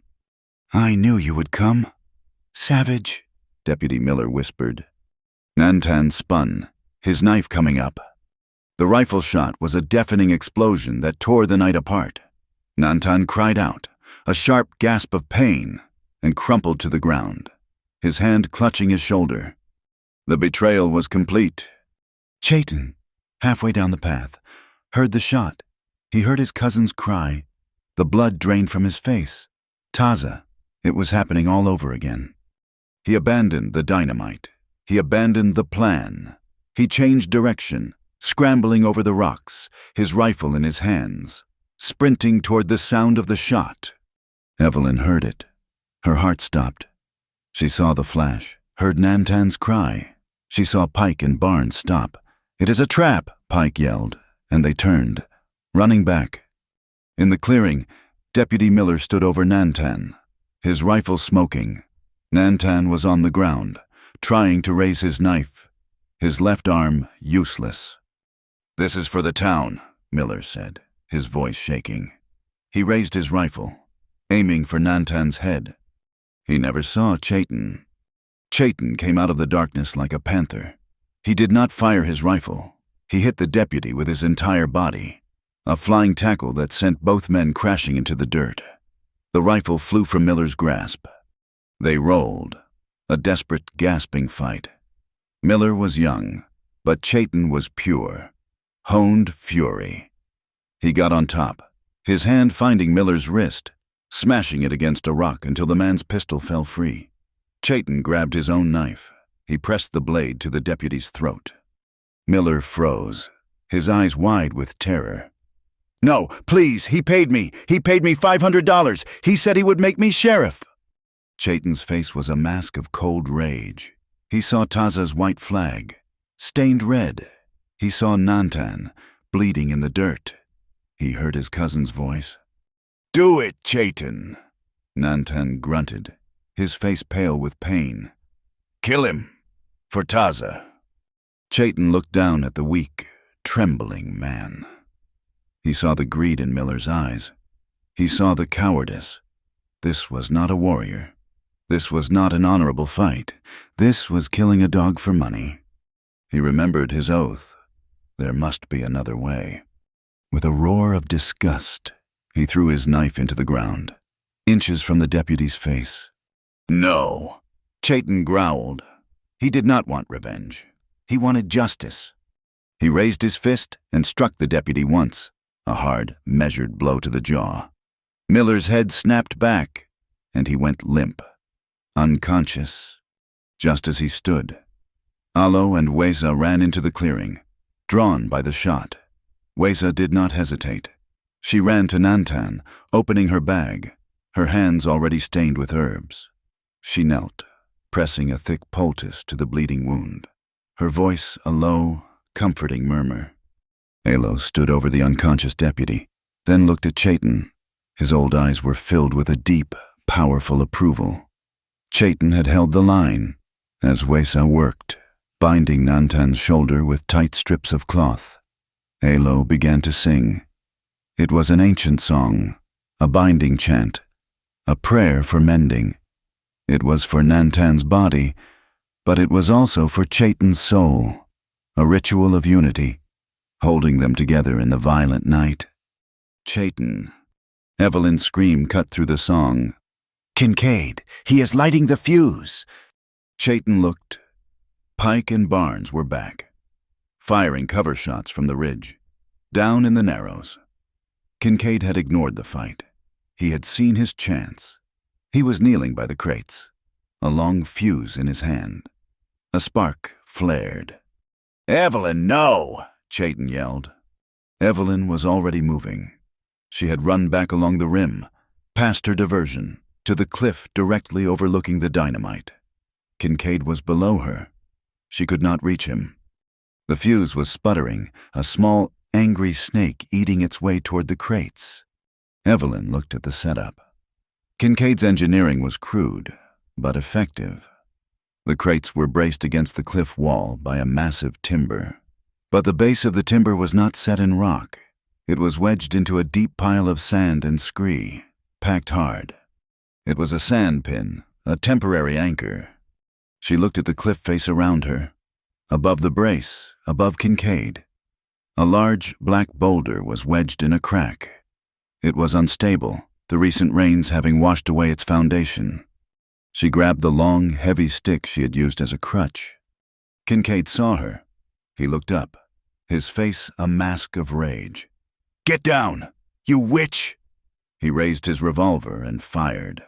The bullet chipped the rock, stinging her face with stone dust. Evelyn ignored him. She jammed the stick deep into the crack beneath the boulder. The fuse was burning. Seconds. She put her full weight on the stick. It was a lever. The boulder groaned. Kincaid fired again. She screamed, a cry of pure effort, and threw her entire body against the stick. The boulder tore free. It did not hit Kincaid. It did not hit the dynamite. It struck the cliff face 10 feet above the setup, shattering and triggering a small, localized landslide. A river of rock and gravel poured down the cliff. It struck the brace with the force of a hammer. The packed sand pin dissolved. The timber, its anchor gone, snapped. The entire platform, holding all 4 crates of dynamite, tilted, groaned, and then collapsed. The landslide of rock sheared the fuse line. The spark died, inches from the first crate. The entire apparatus of destruction, wires, timbers, and crates, slid with a great crash into the deepest part of the Verde River and was swallowed by the churning water. The river was safe. "No!" Kincaid screamed. It was a sound of pure, primal rage. He had lost. He heard Chayton yelling, coming for him. He saw Pike and Barnes, realizing the plan had failed, beginning to retreat. Kincaid would not be caught. He was a snake. He scrambled up the far side of the canyon, a sheer rock face that only he knew. He stopped at the top, just a silhouette against the black sky. He raised his rifle and fired one last shot, forcing Chayton to dive for cover. "This is not over." "Naiche," his voice echoed, bouncing off the canyon walls. "You think you have won. You just lost your town. I will go back. I will buy the law. I will buy the judge. I will own Dry Creek, and I will have every one of you hung for treason." He vanished into the night. Pike and Barnes were already gone. Silence fell, broken only by Nantan's pained breathing and the rush of the undamaged river. Evelyn slid down the scree slope, her hands and knees raw. Chayton met her at the bottom. He was breathing heavily. He looked at her, his face unreadable in the dark. He took her arm, his grip hard. "Are you hurt?" "No," she panted. "I am fine." They stood for a moment, the adrenaline fading, leaving them cold and shaking. They looked at the unconscious, bound deputy. They looked at Nantan, who was now sitting up, his face pale but resolute. Chayton looked up at the ridge where Kincaid had disappeared. His voice was heavy, full of a terrible certainty. He was not lying. Chayton said, "We saved the river, but he is going back. He will try to take the town." The ride back to Dry Creek was a grim procession. Nantan was slumped over his horse, conscious but pale. Wesa riding beside him, her hand pressed against the bandage on his shoulder. Chayton and Evelyn rode in front, leading the horse that carried the bound and unconscious Deputy Miller. Alo followed, his face a mask of weary sorrow. They were bringing the town its betrayal, wrapped in a dirty vest with a tin star. They entered the town not as saviors, but as phantoms. The streets were dark, the houses shuttered. The quiet was absolute, a terrified, waiting silence. Evelyn's speech had broken Kincaid's power, but it had left a vacuum, and the town was suffocating in it. They were halfway down the main street, heading for the sheriff's office, when the night exploded. "Fire, fire at the cistern!" A man's voice, high with panic, shattered the quiet. A moment later, a window burst open in the general store, and an orange glow painted the street. It was not just the store. It was the wooden platform, the massive cistern tank, and the attached warehouse that held the town's emergency water supply. Kincaid had not run. He had circled back. He had struck not at the people, but at their throat. "It is a trap!" Chayton yelled, pulling his horse to a stop. He looked at Alo. "Take Nantan. Take Wesa. Get to the forge." "No," Alo said, his voice firm, looking at the growing flames. "We will not hide." People were pouring into the streets now, their faces pale and terrified in the flickering light. They saw the flames leaping up the side of the wooden tank. They saw their salvation turning to ash. Then Pike's voice rose above the din. He was standing near the base of the platform, holding something. Apache, it was Apache, look. He held up a decorative beaded cap, one of the cheap, brightly colored things sold to tourists at the railroad depot. But to the terrified town, it was proof. "He was right," a man shouted. "Kincaid was right. They are burning us out." The town, a dry tinderbox of fear, ignited. The vacuum of power was filled with rage. Men who had been shamed by Evelyn's speech now found their justification. They were not fools, they were victims. "Get your guns! They are still here!" Pike bellowed, pointing. He did not point at Chayton. He pointed at Nantan, at the old man. "Allo! Kill the savages!" A mob formed, a dozen men, their faces twisted. They surged forward. Sheriff Brody, his face paper white, drew his revolver. He had been in his office when the fire started. "Hold," he yelled, stepping in front of them. "That is enough. We have Deputy Miller. We have proof of Kincaid's." He never finished. Pike, seeing the sheriff as the last barrier, did not hesitate. He lunged, not with a gun, but with his full, heavy body. He slammed into the old man. "Get out of the way, old man!" Sheriff Brody was frail. He stumbled backward, his arms windmilling. His head struck the iron rim of the horse trough with a sickening, wet crack. He collapsed into the mud, his pistol clattering on the stones. He did not move. The mob roared. They saw their law fall, and they saw Apache. It was all the proof they needed. Evelyn screamed. She looked at the fire, at the unconscious sheriff, at the advancing mob, at Chayton. Chayton had drawn his knife. Nantan, his face a mask of pain, had drawn his... They stood back to back, over the bound deputy, ready to die. "No!" Evelyn yelled. She saw the children. Tally and her brothers had come from the forge, drawn by the noise, their faces small and white with terror. She saw Sarah and Martha, Gideon's daughters, clinging to their father's legs. Evelyn ran. She grabbed Tally's hand. "To the church, all of you to the church." She shoved them toward the stone building, the only fireproof structure in town. "Gideon, get your girls, Michael. Get everyone to the church. Go." The parents, seeing the logic, grabbed their children and ran for the sanctuary. Chayton watched her. He saw her create order from chaos. He turned his attention to the fire. It was climbing the tank. If it breached the wood, the water would be gone. The town would die. "Chayton, they are coming!" Nantan hissed. Chayton looked at the mob, then at the fire. He made a choice. He sheathed his knife. "Gideon!" Chayton's voice was a roar that cut through the panic. "The fire! We must save the water!" Gideon the blacksmith was torn. His daughters were running to the church. But his forge, his life, was here. And the water.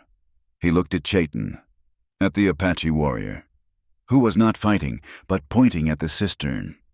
"He is right," Gideon bellowed, his voice huge. "Forget the Apache. If we lose the water, we are dead buckets. Get buckets." He ran to his forge. Two other men, a carpenter and a merchant who had believed Evelyn, hesitated, then followed him. The mob paused, confused, caught between their bloodlust and their survival. Gideon and the others returned, 4 men against a burning building. "It is too high," the carpenter yelled. Chayton did not wait. He ran to the side of the burning warehouse. He leaped, grabbing a window ledge. He hauled himself up, climbing the burning framework as if it were a cliff face. His moccasins smoked. The heat was intense. "Buckets!" he yelled from the roof. "Throw them to me!" Below, Gideon, Nantan, and the other 2 formed a desperate, lurching bucket brigade. Nantan, his left arm useless, hauled the heavy water buckets with his right, his teeth gritted in a grimace of agony. The town watched. They saw the young Apache warrior, his shoulder bloody, lifting water for the white men. They saw Chayton, the savage, balanced on the burning roof, blackened with soot, his own hair singed, pouring bucket after bucket onto the wooden staves of the main tank, shielding his face from the blast furnace of the flames. He was not burning their town, he was saving it. Pike saw the tide turning. He saw the mob's rage cooling into awed confusion. He backed away, disappearing into the same alley Kincaid had used. The fire on the tank sputtered, hissed, and died. The main structure was saved. The warehouse beside it was a collapsing ruin, but the water, the town's life, was safe. Chayton dropped from the roof, landing lightly. His arm was red with a fresh burn. He was covered in soot. He walked to Nantan and took the bucket from his cousin's hand. Into this silence, Alo walked. The old man had not gone to the forge. He had waited. He now walked into the center of the town square, Wesa at his side. He was frail, but he moved with an unshakable dignity. He stopped, illuminated by the dying glow of the fire. The townspeople turned, their faces streaked with soot and shame. Alo held up his hand. In it, he held the length of recovered fuse, the one Kincaid had set. This, Alo said, his voice high and clear, was found at your river. It was the fuse that Bo Kincaid set to destroy your water. He pointed to Chayton. This man, Chayton Naichi, is the man who stopped him. He saved your river. He pointed to the unconscious Deputy Miller. That man is the one who betrayed your sheriff. He betrayed your town for $500. He looked at the faces in the crowd, his gaze moving from one to the next. We are not your enemy. We are your neighbors. The man who set this fire is the same man who tried to blow the Narrows. The man you called your protector, Bo Kincaid. The truth landed. It was absolute. The shame was palpable. Gideon knelt by the fallen Sheriff Brody, who was groaning, but alive. It was the moment of Kincaid's final defeat, and he knew it. A single shot. It was not the heavy boom of Pike's rifle. It was the sharp crack of a high-powered buffalo gun. It came from the roof of the Silver Dollar Saloon. It was not aimed at Chayton, the warrior. It was aimed at Alo, the man of peace. The old man stood for a second, a look of profound surprise on his face. He looked down. A small, dark circle was blooming on his chest. He crumpled, falling forward into the dust. A single, collective scream rose from the crowd. Wesa ran to him. Nantan fell to his knees beside his father, his face a mask of disbelief. Chayton saw it. The world went red. The smell of smoke in his nose was not the smell of the cistern. It was the smell of the Tonto Basin. The crack of the rifle was not Kincaid's gun. It was the ambush. The old man on the ground was not Alo. It was Taza. His oath, his promise, his brother's face. It all burned away. It was all a lie. There was no other way. There was only blood. His hand went to the knife at his belt. The soot on his face was a warrior's paint. His eyes, black and bottomless, scanned the rooftops, finding the shadow, the puff of smoke. He was going to kill him. He was going to climb that building and tear Bo Kincaid apart. Chayton! Evelyn was there. She had run from the church. Seeing the children were safe, seeing the fire was out, she had seen Alo fall. She ran to Chayton. She saw his face. It was not the man who had saved her. It was not the man who had held her hand. It was the man he had been fighting. The man Taza's death had created. He was gone, lost in the rage. She grabbed his hand, the one that was closing around the hilt of his knife. Her touch was a shock, an anchor. He turned, his face a snarl. He looked at her as if she were a stranger. Evelyn did not flinch. She did not let go. She held his wrist, her grip surprisingly strong. "No," she whispered, her voice fierce, for his ears only. "Do not. This is what he wants. This is his last trick, to make you him." Chayton stared at her. Her face was smudged with soot, her hair wild. She was not afraid of him. She was fighting for him. "Look at me," she pleaded. "This is not the way. This is not honor. This is not your brother's path. This is his." He looked at her hand, so pale against his dark, soot-stained skin. He looked at Nantan, who was weeping over Alo's body. He looked at the rooftop where Kincaid was hiding. The red haze did not vanish, but it receded. The rage was still there, a solid, cold stone in his gut. But it was his again. He was in control. He took a deep, shuddering breath. He pulled his hand from his knife. A second shot rang out, chipping the trough where the sheriff lay. Kincaid was firing wildly, trying to regain control. Chayton was back. His voice was not a roar of rage, but a sharp, clear command. "He is on the saloon roof, Gideon. Get the sheriff. He is alive. Get him to the church. Nantan, get your father. Wesa, go with him. Now, to the forge. He looked at Evelyn. Go, back to the children. I am not leaving you. She said, Go, he commanded. He grabbed the rifle from a stunned man in the crowd. He checked the load. He was not an avenger. He was a protector. Kincaid, he roared, his voice echoing in the street. It is over. Come down. The only answer was another bullet, biting the dust at his feet. Kincaid's third shot ricocheted from the blacksmith's anvil, a high-pitched, angry whine. He was trapped. The town, his audience, his fuel, had turned against him. He saw Gideon and the carpenter carrying the wounded Sheriff Brody toward the church. He saw Nantan, his face a mask of grief, lifting Alo's frail body. Wesa pressing her hands to the wound. He was a rat in a trap of his own making. He dropped from the rooftop, landing in the dark alley behind the saloon. He had one man left, Barnes, who had met him there with their last 2 horses. Pike was supposed to be there. Pike's gone, Barnes said, his voice shaking. He ran when he saw the mob turn. Coward! Kincaid spat.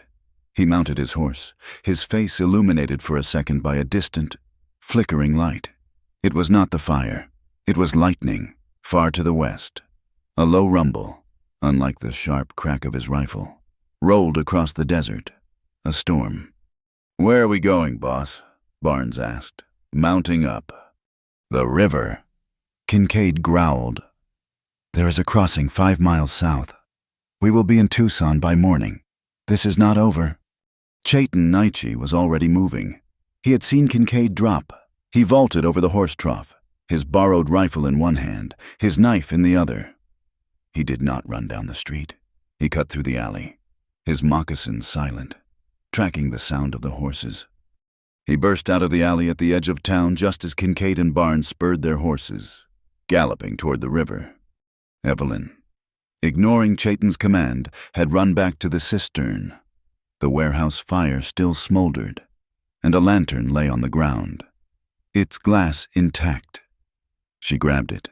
She looked back, seeing the townsfolk clustered in confused, frightened groups.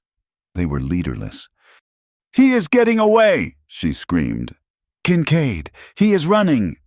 She began to run after Chayton, the lantern swinging, a small, brave light in the growing darkness. The storm was moving fast.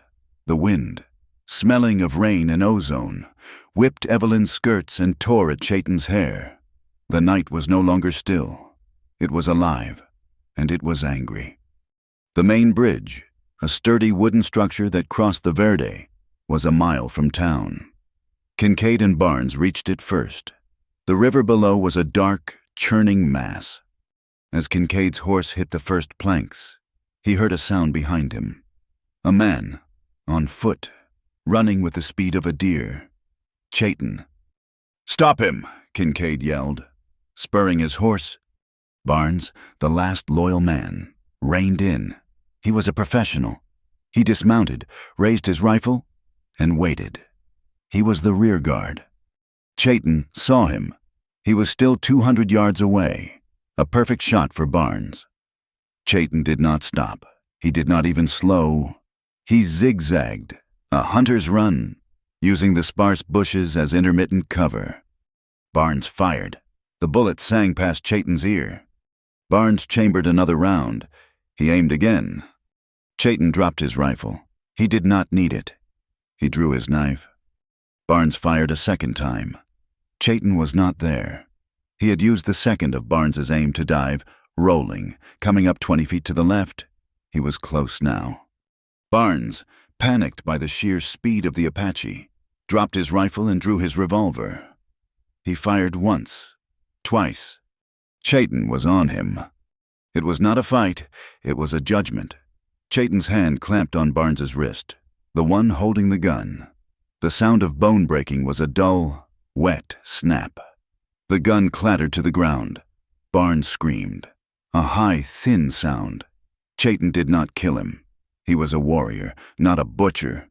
He hit Barnes once, a focused, powerful blow with the hilt of his knife to the man's temple. Barnes crumpled, unconscious. His debt to Kincaid paid in full. Chayton did not look back. He ran for the bridge. Kincaid was halfway across. He had seen the fight. He saw his last man fall. He spurred his horse, but the animal was spooked by the rising storm, its hooves clattering nervously on the wet planks. Then Kincaid heard a shout from the town. Evelyn had reached the main square. She saw Gideon, the blacksmith, emerge from the church, his face grim. "The sheriff is alive," he said, but low. "Gideon, there is no time," Evelyn panted, holding the lantern high. "Kincaid is at the bridge. Chayton is fighting. We have to cut him off." Gideon finally understood. His shame was replaced by a cold rage. He looked at the carpenter, at the merchant. "He is right. That monster shot Alo. He tried to burn us out. We are the law now." "He is crossing the bridge," Evelyn cried. "He will take the south road." "Not if we stop him," Gideon roared. He grabbed his heavy forge hammer. "Get the wagons. Block the road, block the south road." The town, finally, had a purpose. Men ran, pulling heavy freight wagons into the street, forming a barricade. The night watch, disorganized but now furious, grabbed their rifles and ran toward the bridge. Evelyn's signal. Kincaid was on the bridge. He heard the shouts from the town. He heard the wagons. His escape route was gone. He reined in his horse, his face a mask of primal fury. He was trapped. Chayton was at one end of the bridge, walking toward him, his knife a dark sliver in his hand. The armed townspeople were at the other. He turned his horse, and he saw her. Evelyn had not stayed. She had run, following Chayton. She was at the mouth of the bridge, holding the lantern, her face pale in the light, her eyes wide. She was his ruin. She was the one who had stopped him. "This is your fault," he whispered. He dug his heels into his horse. He did not charge Chayton. He charged Evelyn.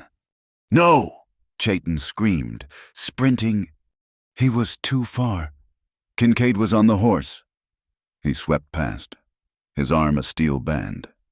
Grabbing Evelyn by the waist and hauling her from the ground, he dragged her onto the saddle in front of him, a human shield. He spun the horse, trotting to the dead center of the bridge. He pulled his revolver and pressed the muzzle to Evelyn's temple. "It is over," Kincaid screamed, his voice cracking, high and wild.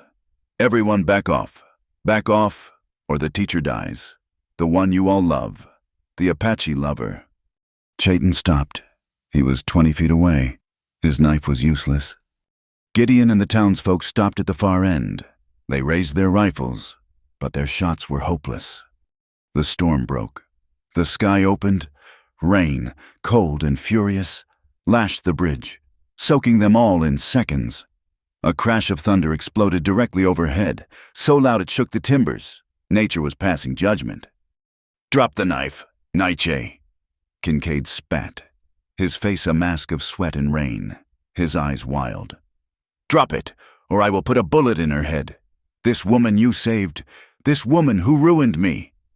Evelyn was trembling, the cold metal of the gun a circle of ice against her skin. "Chayton," she whispered, her voice breaking. Do not let him." Chayton looked at her. He saw her terror. He saw her bravery. He looked at Kincaid.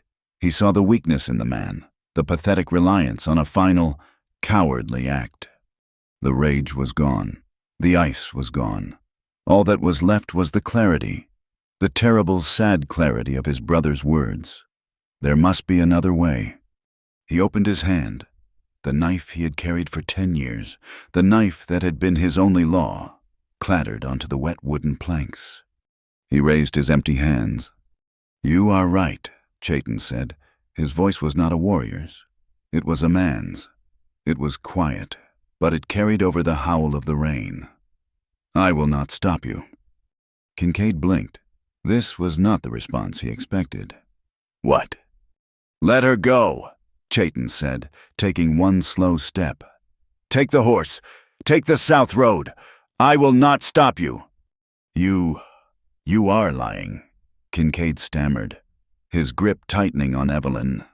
No more, Chayton said. He took another step. He was a dozen feet away. This is over. You lost the water. You lost the town. You lost your money. Look at you. Chayton's voice was soft, reasonable.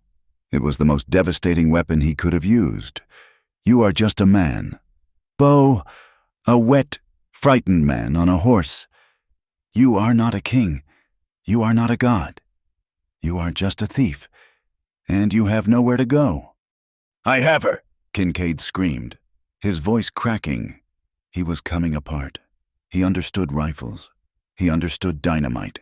He understood fear. He did not understand this. For how long? Chayton asked. He took another step. You will ride with her for a day too? They will hunt you. Not me. Not the Apache. Them. He nodded toward Gideon and the townsfolk. They will hunt you for what you did to their sheriff, for what you did to Alo, for the fire. You cannot run from all of them. He stopped, just out of reach. Let her go. It is your only chance. Your only one.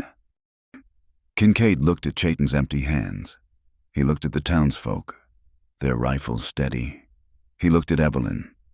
He was a man with a gun, and he was powerless. He hesitated. It was the opening, the hesitation, the misstep. Gideon saw it. He bellowed, a wordless roar, and took a step onto the bridge. Kincaid snapped, his head turning toward the new threat. In that second, Evelyn acted. She did not wait to be saved. She jammed her elbow, hard, backward into Kincaid's ribs. Kincaid grunted. The air punched from his lungs. His arm spasmed, his hand tightening. The gun fired. The explosion was deafening. The muzzle flashed a brilliant, hellish orange. The bullet went wide, striking the wooden rail. Missing Chayton. Missing everyone. Chayton did not hesitate. He moved, covering the last 5 feet in a single bound. He did not go for Kincaid. He went for Evelyn. He grabbed her, pulling her from the horse, shielding her with his own body as they fell to the wet planks. Kincaid, his shield gone, his gun empty, was alone. Gideon was on him. The blacksmith, a man of peace, was a berserker. He grabbed Kincaid by the coat and hauled him from the saddle. Kincaid crashed to the bridge deck. Gideon's hammer was raised. No, Chayton yelled, scrambling to his feet. Alive! We take him alive! Gideon paused, his great arm trembling, the hammer inches from Kincaid's skull. He looked at the cowering, rain-soaked man. He lowered the hammer. Bind him, Gideon growled. The carpenter and the merchant surged forward, grabbing Kincaid's arms, hauling him to his feet. He was captured. He was beaten, not by a bullet, but by a community. They stood, all of them, in the driving rain. Chayton held Evelyn, who was shaking, sobbing in relief. Gideon stood over Kincaid. The townsfolk held their rifles, their victory cold and wet. The sky, as if for an exclamation point, tore open. A bolt of lightning, white and blinding, struck the bridge. It did not hit a person. It struck the main, central support beam. There was a sound like a giant tree splitting in two, a crack that shook their bones. The bridge groaned. It sagged, the center dipping dangerously. A massive, splintered crack ran down the center of the planks, stopping just at Kincaid's feet. Everyone froze, staring at the raw, smoking wood. The storm had passed its judgment. The way was broken. The chaos was over. They backed away from the cracked bridge, the sound of splintering wood lost in the dying rumble of the thunder. The rain was a cold, steady sheet, washing the soot from their faces and the blood from the street. Kincaid was bound tight, his wrists roped by Gideon, his face a mask of disbelief. Barnes was slung over his own horse, unconscious. Deputy Miller, now awake, was hauled to his feet by the carpenter, his hands tied, his eyes averted in a profound, bottomless shame. Gideon led the procession, his forge hammer resting on his shoulder. He did not look like a blacksmith. He looked like a lawgiver. Chayton and Evelyn walked side by side, their shared exhaustion a bond between them. The first stop was the forge. Nantan was already there, kneeling by the fire. Alo lay on a pile of clean blankets. Wesa was working, her hands a blur, but her face was grim. The bullet had gone deep. Alo's breathing was a shallow, rattling whisper. Gideon shoved Kincaid and Miller into the corner, posting the carpenter as a guard. He then came and stood, his big, rough presence filling the small space. He looked at the old man he had feared, the man who had been shot. Alo opened his eyes. He did not look at Wesa or at Nantan. His gaze found Chayton. He spoke, his voice a dry leaf rustling. "The path, Chayton. You kept the path." Chayton knelt, taking the old man's hand. It was cold. "I held the line, my uncle," he whispered, using the term of deepest respect. "No," Alo whispered. "You built the bridge." His eyes slid closed. A last, soft breath left him. Wesa stopped her work. She placed her hands on her knees and began a low, soft keen, a sound of pure, liquid grief. Nantan did not move. He stared at his father's still face, his one good hand clenched so tightly his knuckles were white. The rage he had felt earlier was gone, replaced by a hollow, crushing emptiness. Evelyn put her hand on Nantan's wounded shoulder. He flinched, then leaned into her touch, a silent, shuddering sob racking his body. Gideon, the blacksmith, a man of iron and fire, took off his hat. He looked at the bound, silent prisoners in the corner. "He died," Gideon said, his voice thick. "For all of us, for the town." The rain stopped before dawn. The new day broke clean and scoured. The air fresh, the red dust settled.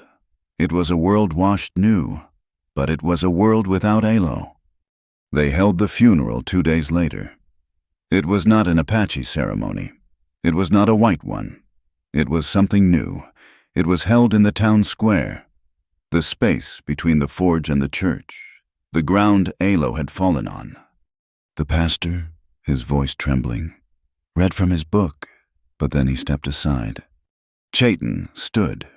He did not speak of war or rivers or dynamite. He spoke of his uncle, a man who believed in talk, a man who saw the land as a mother. He spoke of Taza and how Alo had guided him away from vengeance toward honor. Then Nantan stood, his arm in a clean white sling Wesa had made, his face set. He looked at the townsfolk, at Gideon, at the council, at the children. He spoke in Apache, his voice strong, a eulogy for his father. It was a song, and though the town did not understand the words, they understood the grief, the strength, and the pride. When he was finished, he looked at Evelyn. "He said," Nantan translated, his voice rough, "that a bridge of wood can be broken by the sky, but a bridge of people is stronger. My father is the first stone of that bridge." The town, shamed and humbled, paid its respects. They did not bury him in the town cemetery. Chayton and Nantan carried his body, wrapped in his finest blanket, to the hills above the Verde River, the land he had died to protect. The day after, the territorial marshal arrived, a hard, quiet man with cold eyes and a legal warrant. He had been summoned by a telegraph from the pastor. He listened, his face impassive, as Sheriff Brody, his head heavily bandaged, told the story. Then Deputy Miller, his eyes clear for the first time, gave his confession. He told of Kincaid's money, the plan to incite a war, the ambush of Nantan, the order to fire the town. He held nothing back. He was a man redeeming his soul. The marshal looked at Kincaid, who sat in the town's small jail cell, his fine black coat stained with mud. "Beau Kincaid," the marshal said, "you are charged with conspiracy, attempted murder, arson, and the murder of Elo, an elder of the Apache people. You and your man, Barnes. You will be tried in the territorial court." Kincaid said nothing. The cold, flat emptiness in his eyes was the look of a man who knew he was finished. He had lost, not to a gun, but to a community. He and Barnes were chained and led away. A new, legal justice replacing the vigilante rage of the night. The water was the next problem. The source of the conflict remained. The town council met in the church, the only meeting hall left standing. Gideon was there, the pastor was there, and they invited Chayton, Nantan, and Evelyn. "The river," the council president said, his hands flat on the table. "Kincaid is gone, but the town needs water. The farms need water. And you." He looked at Nantan. "Need water. The water is for all," Nantan said. It was his father's voice, his father's words. Evelyn opened her notebook.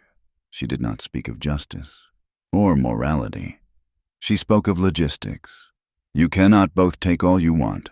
The river is not strong enough in the dry season, but it is strong enough for all, if you share." They argued for 3 hours. They argued about seasons, about crop needs, about herd sizes. But it was not an argument of enemies. It was the hard, practical, necessary argument of neighbors. They signed the accord at sunset. It was a simple document, written in Evelyn's clear hand on a page from her notebook. The Verde River Compact. The town would draw its water 3 days a week. The Apache farms and hunting grounds would have the river uninterrupted for 4. During the dry season, all parties would reduce their take by 1/2. "We need a man to enforce this," the president said. "A man both sides trust. A man who understands the river and who understands the town. A man of honor." Every eye in the room turned to Chayton. He looked at Nantan, who nodded once, a sign of respect. He looked at Evelyn, who was smiling, a look of pure, unadulterated pride. He had spent his life belonging to no one, a bridge between 2 worlds. His fate had finally found him. "I will do it," he said. "I will be the water coordinator." Life returned to Dry Creek, but it was a new life. The school reopened. The splintered post was gone, replaced by a small, sturdy structure, built by Gideon and the carpenter in 2 days, just outside the church. It had a real door and glass windows. Evelyn stood on the new porch. The children were there. Sarah and Martha, Michael, Tali and her brothers. They were not 2 groups. They were one. They were arguing over a game of marbles. Evelyn smiled. She took the small, fire-hardened pine nut from the cord around her neck. She hung it on a nail over the new classroom door, a symbol of protection, a promise of a way home. The healing had begun. Nantan, his arm healing, his rage cooled into a focused purpose, began to learn. He sat with Evelyn in the afternoons, awkwardly holding a primer, struggling with the English letters. He was not learning to be a white man. He was learning to be a leader, to speak the language of the new compact. Wesa, with Gideon's help, cleared a patch of land behind the church. She built a stone wall around it and began to plant herbs for the Apache, but also potatoes and corn. She was teaching the town her own kind of knowledge, the knowledge of the earth. It became a shared garden. The town and the Apache were building their bridge. 3 days later, just as the sun was touching the eastern mesas, Evelyn walked to the river. The main bridge was still a wreck, a splintered monument to the storm. A new temporary crossing had been built downstream. Chayton was there. He was not in his warrior leathers. He was wearing clean denim, a man of the town. He was watching the water flow, calm and steady. He turned as she approached. "The river is quiet," he said. "As is the town," she replied. She stood beside him, the silence comfortable. "I was afraid, Chayton," she said, her voice low. "On the bridge, when he held that gun to my head, I was terrified. I know, he said. He looked at her. You are a fool. Evelyn Hart, you run toward trouble. And you, she said, looking back. Let go of your knife. You almost lost yourself. When he fell. Chayton looked at the water. I did. I was gone. I was back in the Tonto Basin. I was ready to kill him. What stopped you? You did, he said simply. You grabbed my hand. You pulled me back. My brother's path was hard. I did not want to walk it, but you made me see it again.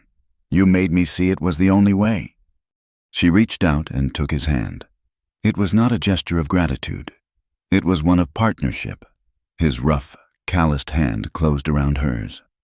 I am still afraid, she whispered, of failing. We will not fail, he said. Not as long as we hold this line. He turned, facing her. The rising sun lit her face, turning the smudges of her old fear into a soft glow. He was not the warrior. She was not the teacher. They were just a man and a woman, standing by a river they had both saved. He leaned down and kissed her. It was not the brief, respectful kiss in the forge. It was slow and deep and sure. It was a kiss of trust, of relief, of a future earned, not given. It held the warmth of the fire in the cave, the terror of the bridge, and the promise of the new, shared water. It was a quiet, profound kiss, in the light of the new dawn. When he pulled back, he did not let go of her hand. They stood for a long time, watching the sun climb. In town, the lantern Evelyn had carried, the one that had signaled the charge, hung from a hook on the new schoolhouse porch. Its oil was spent, its glass clean. But as the sun rose, the first rays of light struck the glass, and it shined. A beacon of clean, clear light. The river flowed. The lantern shone, knowledge and water, the lifeblood of the New West. The news from Tucson arrived 3 months later, delivered by the marshal himself, the territorial court, fueled by the damning, tearful confession of Deputy Miller and the steadfast testimony of Sheriff Brody, had acted with rare speed. Bo Kincaid was found guilty on all counts: conspiracy to defraud, arson, aggravated assault, and the murder of Alo, elder of the Verde Apache. His backers in the east had vanished, their names evaporating like morning mist, leaving Kincaid to face the consequences alone. He was sentenced to hang. His last man, Barnes, received 20 years of hard labor. Justice this time was not a bullet or a knife. It was a gavel, and the cold, clean ink of the law.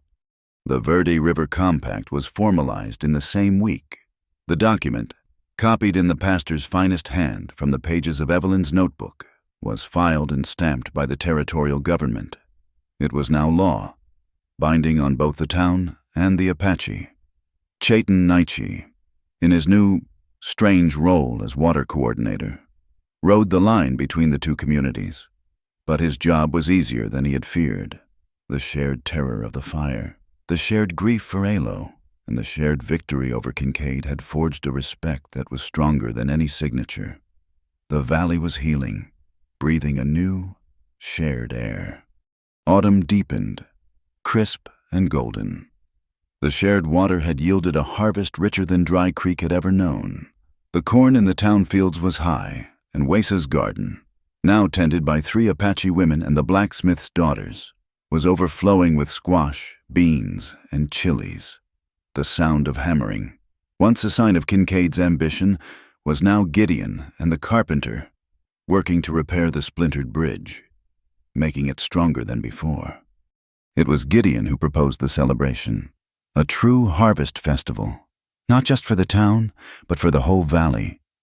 He formally rode to the Apache camp, hat in hand, and invited Nantan, Wesa, and their people. Nantan, who now wore the eagle feather of leadership his father had left him, accepted. The festival was held in the town square. It was a new world. The long tables were piled high, a mixture of 2 cultures. Wesa's fire-roasted rabbits sat beside steaming pots of Gideon's chili. The pastor's wife brought apple pies, which sat next to baskets of sweet, roasted piñon nuts. Night fell, and the town lit every lantern it owned. They strung them between the forge and the church, bathing the square in a warm, golden light. The carpenter, his face flushed, brought out his fiddle. He struck up a fast, high reel from back east, a sound of crowded dance halls and worn wooden floors. The townspeople clapped, hesitant at first, then with growing enthusiasm. A silence fell as 3 men walked to the edge of the firelight. Nantan and 2 others, they carried the hide drums. Nantan sat, placing the drum between his knees. He looked at the fiddler. The fiddler, confused, stopped his tune. Nantan began. A single, slow, deep beat, the sound of the earth's heart. It was the rhythm of the mountains, of the river, of 1,000 years of patience. The fiddler, a man of quick instinct, listened. He did not try to match the beat. He found the space between. He brought his bow down, playing a new tune. It was slower, more mournful, but with a thread of hope. The fiddle was the wind, the drum was the stone. They did not fight. They spoke to each other.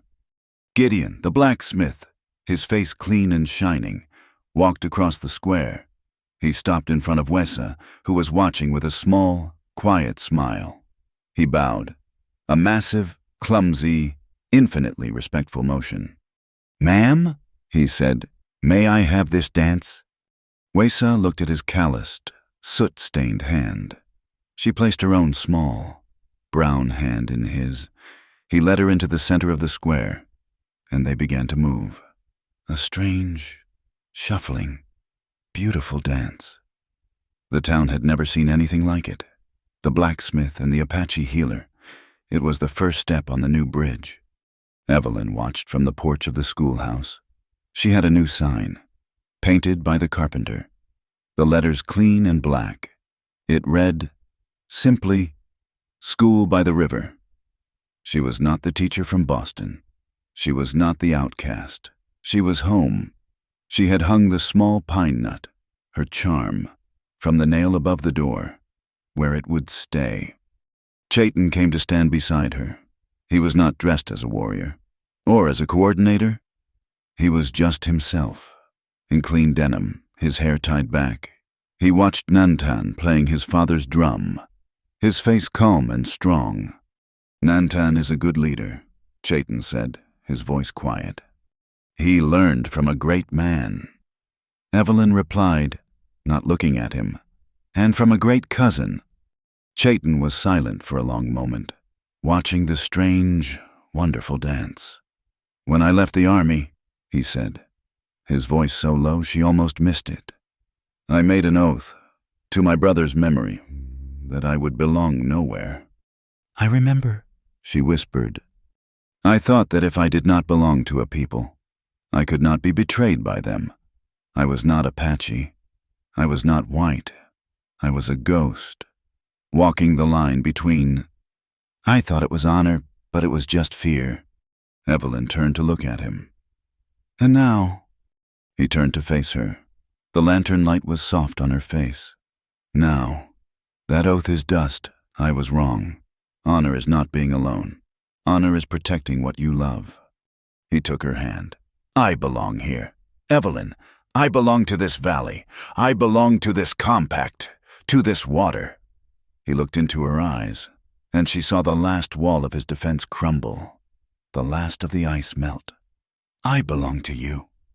Her heart ached, a sweet, painful, wonderful ache. He was not a bridge. He was an anchor, and he was hers. The festival wound down. The fiddle grew quiet. The drums slowed, then stopped. The people, full and tired and, for the first time, united, began to drift to their homes, their voices low and peaceful. The air had changed. The smell of dust and wood smoke was gone, replaced by a clean, electric scent. A single drop of rain struck the dust at Evelyn's feet, then another. The first rain of the new season. It was not the angry hail of the Narrows, or the driving, judgmental deluge of the bridge. It was a soft, steady, promising mist.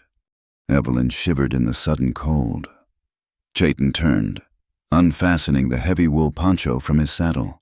It was the dark red and black one, the one he had wrapped her in at the cave. He did not wrap it around her. He opened it wide, a shelter for two. She stepped under it, pressing her side against his. His arm came around her waist, pulling her close.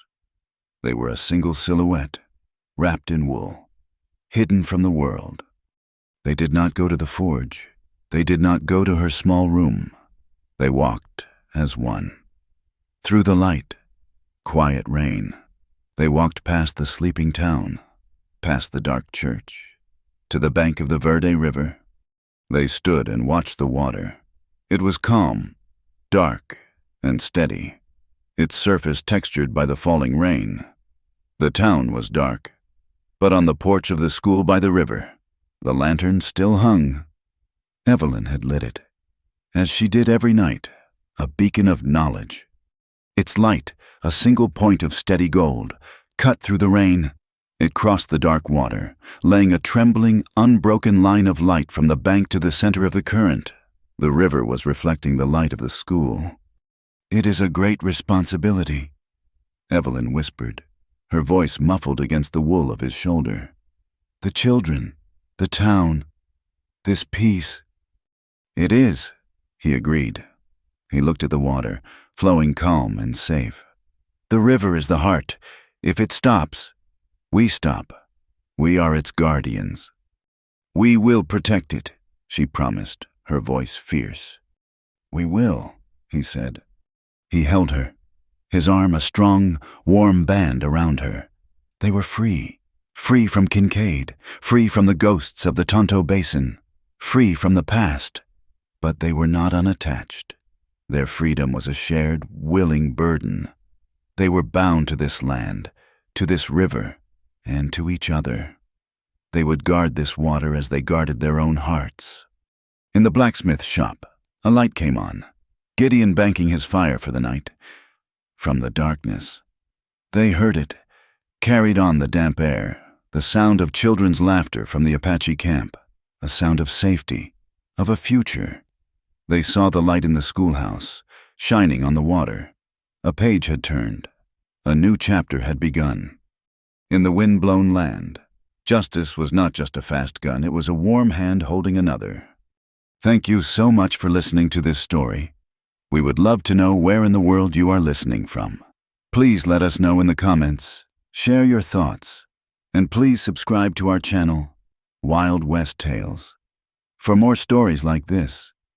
If you enjoyed it, please hit the like button and give this video a boost with the hype button so more people can hear this tale.